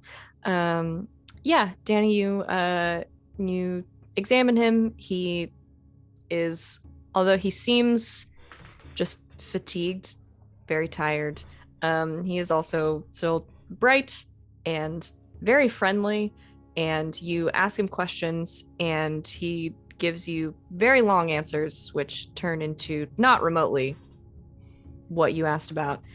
And it's just sort of talking and going on, but you sort of get to the crux of it. This is an illness you've seen before. It is an infection of sorts that essentially, over time, begins with fatigue and things like that, and eventually turns into muscle weakness, turns into paralysis, and can go very badly if untreated. But it is a virus, and it's treatable over time. I'm gonna do medical Googling so I know how to do this stuff. Okay. Google like polio. Yeah. Like something like that. It's kind of like that.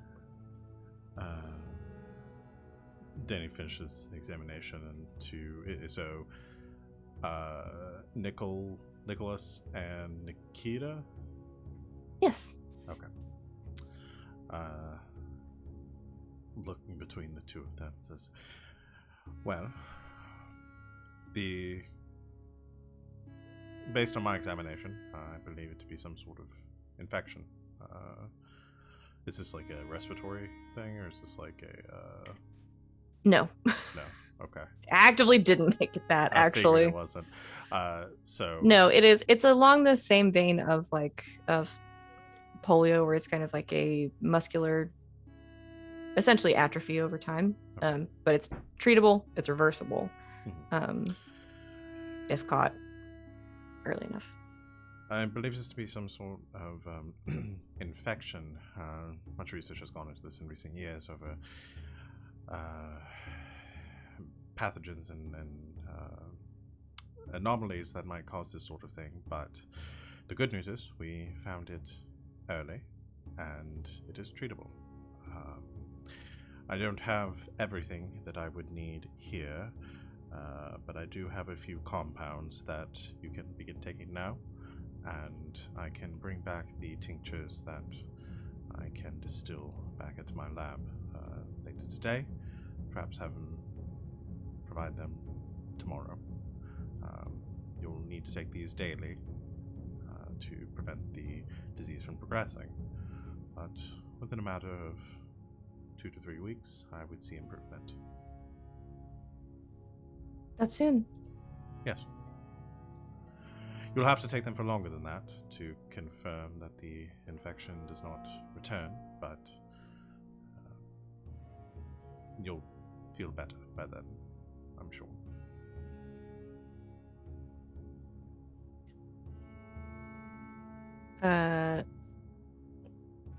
Nikita sits there for a second, doesn't say anything, and then I think stands up and just hugs you.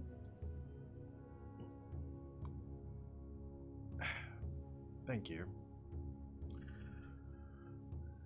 It's quite Thank you. unnecessary, though. Simply doing my job. You're saving my son's life. As I said, it's simply the profession that I am in. It seems more than that if you are not taking money for it. We're receiving our compensation elsewhere for this arrangement. I will confirm that the city of Grimsey is responsible for their oversight in this matter. Thank you, Doctor. Of course. I will return tomorrow with further treatments, but here, reaches in, takes a cup, takes a vial out from the medical bag, and hands it over to Nicholas to drink. After Nicholas finished his examination, Tilda sent Beatrice over to play with the kid. Oh, he's having the time of his life. Excellent. This is the best day ever. He's like 6 and there's a dog. He's done for. He's having a great time. So is Beatrice. She's a good girl. Mm-hmm.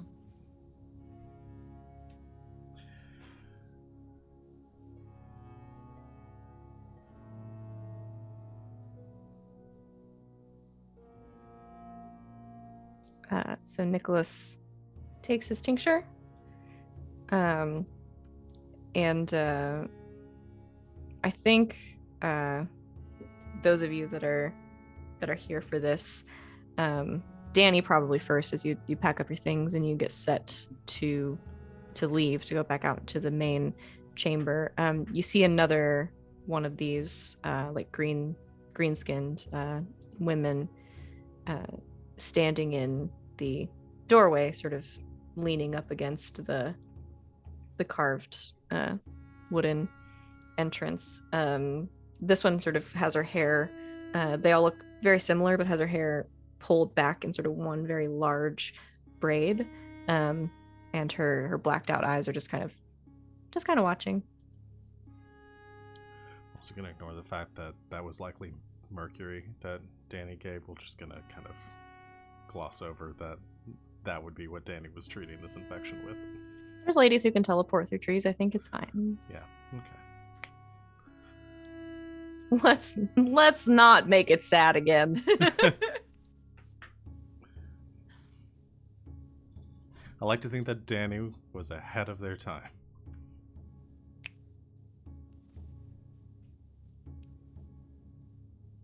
And only used a little mercury. You're the fucking worst.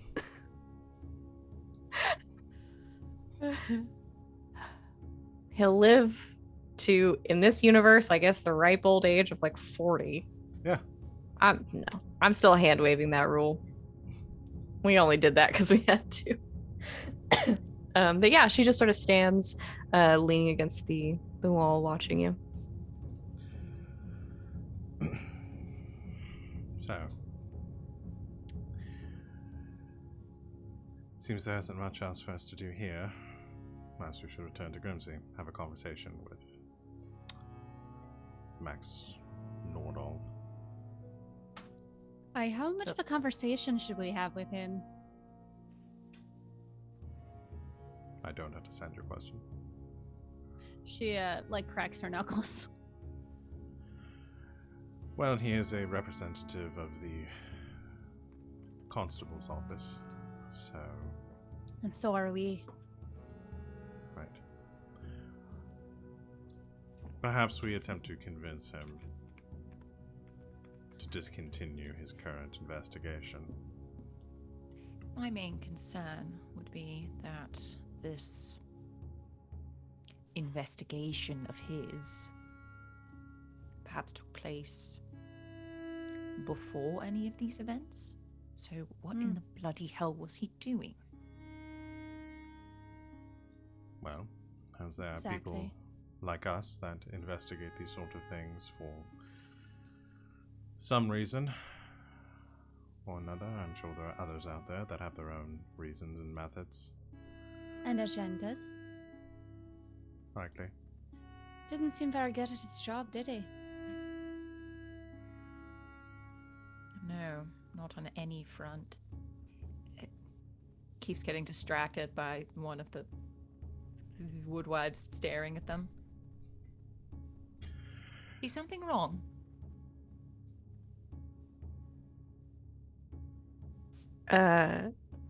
She sort of tilts her head to the side. No.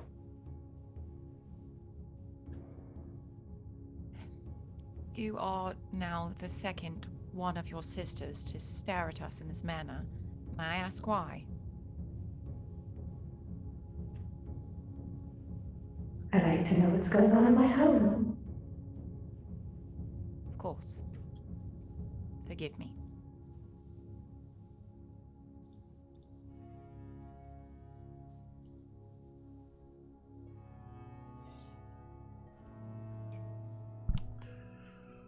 Well, let's return to the city then, and see if we can speak with Mr. Nordal. Turning to, is it Rala is the one that's there right now?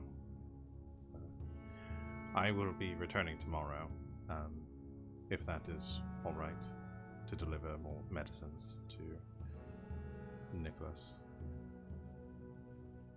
Yes, that is all right. Thank you.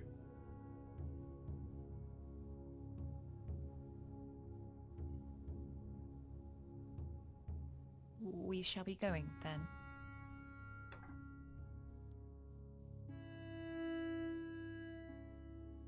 All right. Wave. Was it? Wave to Adela. Oh wait, she was making us tea. Can we have had the tea in this time? You can have tea. Okay. You can have had tea. No. That's all she wanted was to make us tea.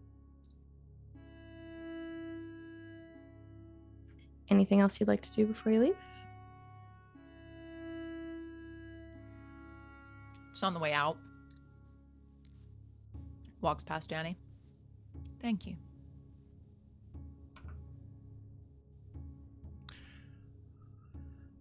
As I said, simply doing my job.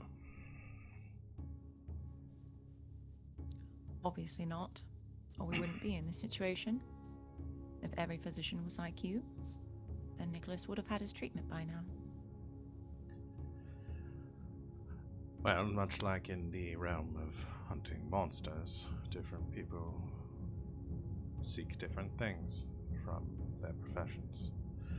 The profession of medicine, medical study is no different.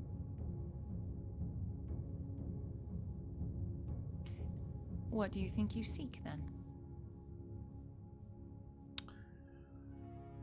More than I can feel I can accomplish during my short life.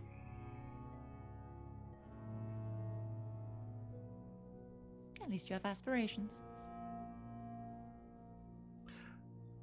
Don't we all? Oh, yes.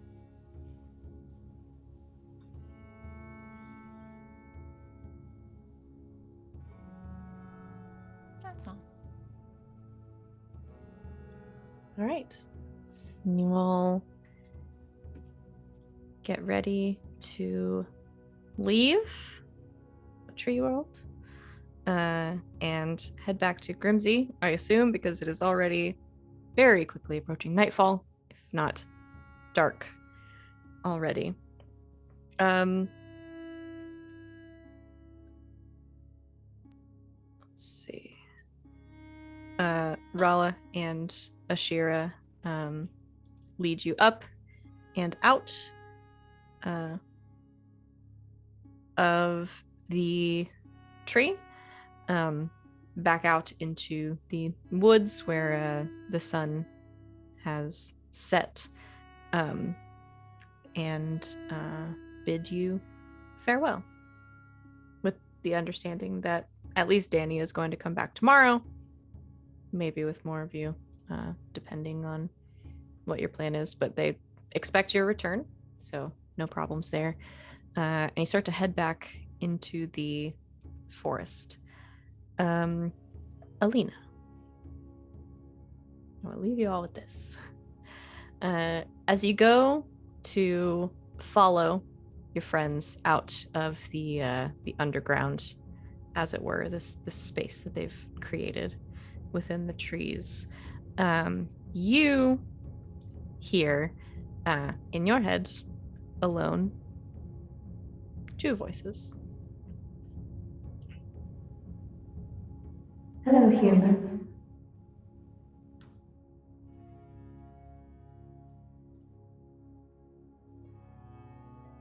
We wish to speak with you.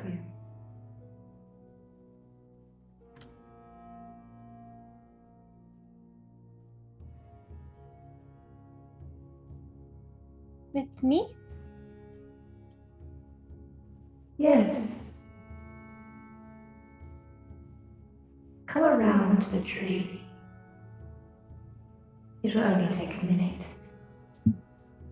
Well, all right then. Okay. So you leave and go around the tree? Yep. Perfect. Do you try to do this sneakily or you just walk away? She just walks away. I love it. Okay. Alina just walks away. Alina? Where What are you are doing? we right now? You're back standing outside in the grove. Oh, okay. Alina Oh. starts to walk around the big tree. I'll just be a moment. Are you all right? I'm fine. Okay. Do you need to use the restroom? Because we're going right back. No, that's not it. Okay. I'll be right back. All right. She that walks nice? around the tree. She walks around the tree. Alina, you walk around to the other side of this huge ash tree, and stepping out from two of the other trees, you see two of these. Well, I guess I can tell you what they're called now, since I assume you're going to go back and research them some more. These are ash tree wives, which were mentioned briefly before in passing. So two of the ash tree wives step out from separate trees. One, the one with the very large braid, and one other one that you have not seen before, who has very, very short, sort of dark green hair that is cut in this very sort of harsh, almost like a bob, like cut off right at her chin. And they stand a few feet away from you, and they look at you, kind of cock their heads, and you hear the same sort of double voice inside your head.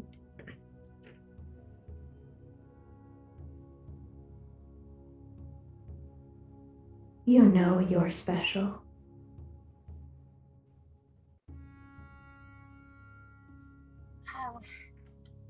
I'm not quite certain what you mean.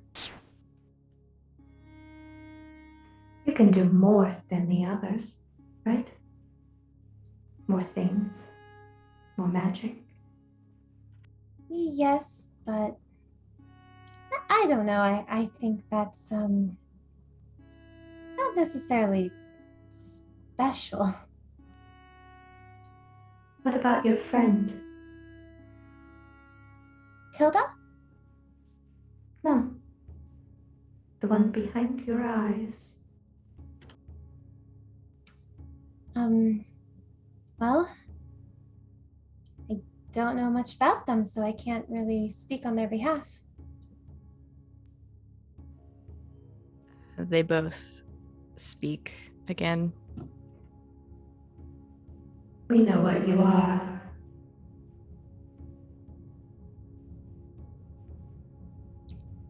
Oh, well, do you know where I come from then? Perhaps. Why do you live with the humans? Very touched.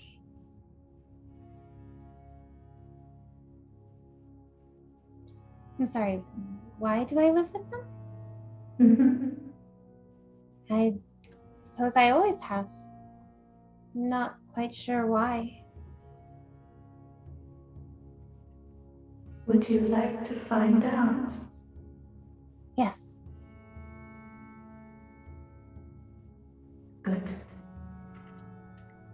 And as you say this, there is a crackling underneath you as shooting up from the ground, sort of on all sides of you, Alina, are these large branches that sort of form almost like a cocoon around you, and everything goes dark. And that is where we're going Cool. to end the session for today. They took our girl. They took our girl.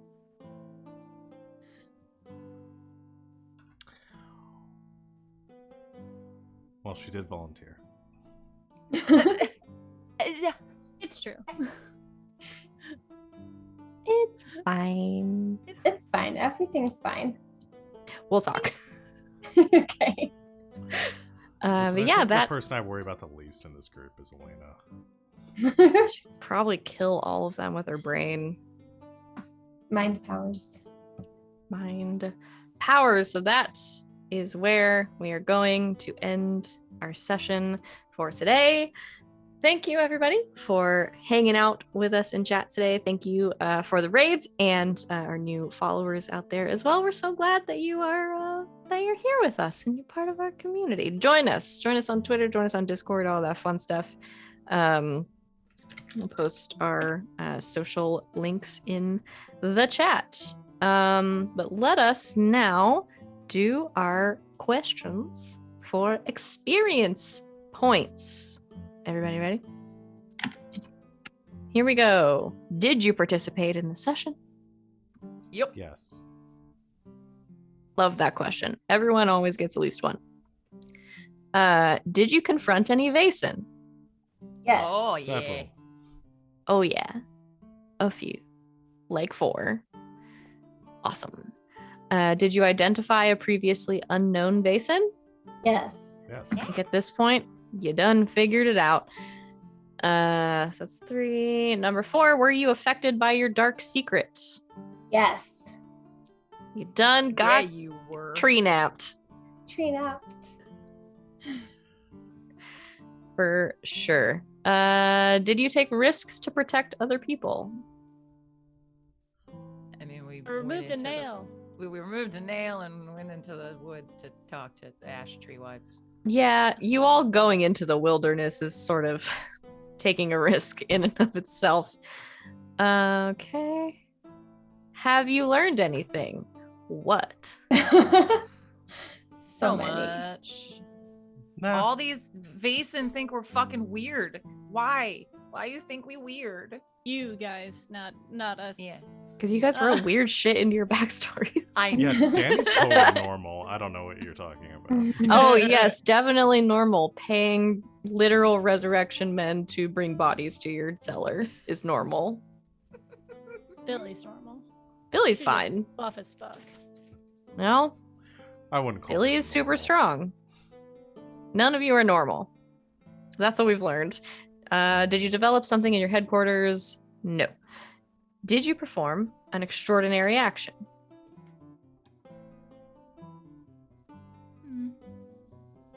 I don't know, not this Everyone time. who's saying yes, I want to hear what it is because I like knowing what you guys think is extraordinary for your character. Well, really it's extraordinary because Okay.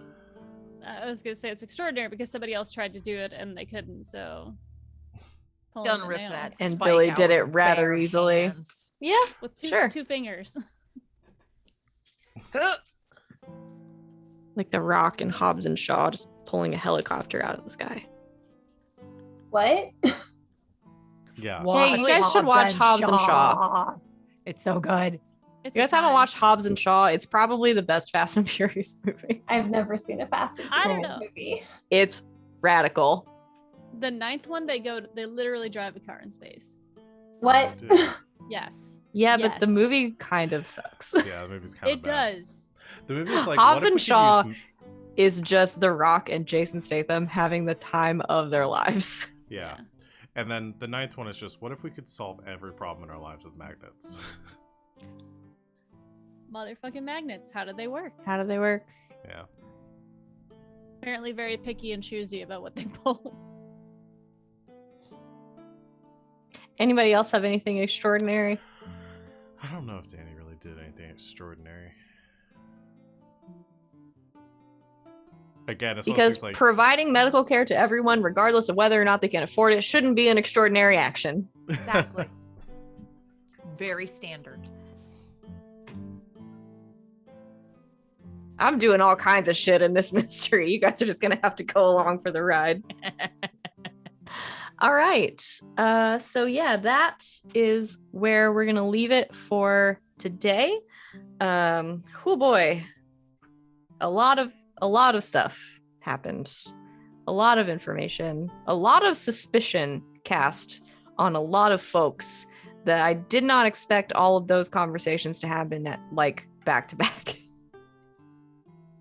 But we're doing things in this order now, We like to Which ask is- questions. which is great. I love it. You guys have this group has never been the type to ask questions, and all of a sudden this has turned into like the friggin' interrogation hour. Like, what if it it's turns out amazing. there's another guy with a hat and scarred face going around. What if doing it's not this. him? What if it's Max's evil twin brother, Zach Nordall? D and no K. Maybe. There are a lot of options at your disposal, and a lot of suspicious folk that I think maybe you might want to talk to again. But we'll see what you decide to do next time. So thanks everybody for hanging out with us again. Thanks to our new followers and for the raids. We appreciate you all so much, as well as the redemptions in the chat. We love you, and we love that you're hanging out with us, and it's just a big, great, fun, love-filled time here on GGK. We will be back 1 week from today, and that's gonna be Sunday, September 5th, 2021. I don't even know what time is anymore because I've been locked in the same room in my house for a week because I'm sick. But I have this, and that makes it okay. Does anybody have anything they want to plug before we leave? Yeah. 8:30 we are going live on LB Hack 'em Up to play some Playthings of the Gods with our special guest, Miss Sid. Yeah, she's playing a Tabaxi. It's gonna be great. Damn, I love going them so fun. much. Come see Bree. Yeah. And then Gonna- go watch Flames of Freedom tomorrow at 8 o'clock Eastern on Infinite RP. We're gonna have downtime, which if Wally and I have our druthers will include a lot of smooches. So come check it out. And we would expect nothing less from the two of you. We have a brand. What can I say? Seriously, watch that show. It's amazing. The cast is amazing. And it's really fun. And coming out with us tonight on LB's channel, because I'll say the same thing. Watch that show. The cast is amazing. I'm going to say that even though I'm in it. It's fucking great. It's a great group of people. And also Sid will be there. So yeah, we'll be back in a week to see what happens next. I'm sure everyone will be totally calm and relaxed and not worried at all until then. But until then, good game and good night, Internet.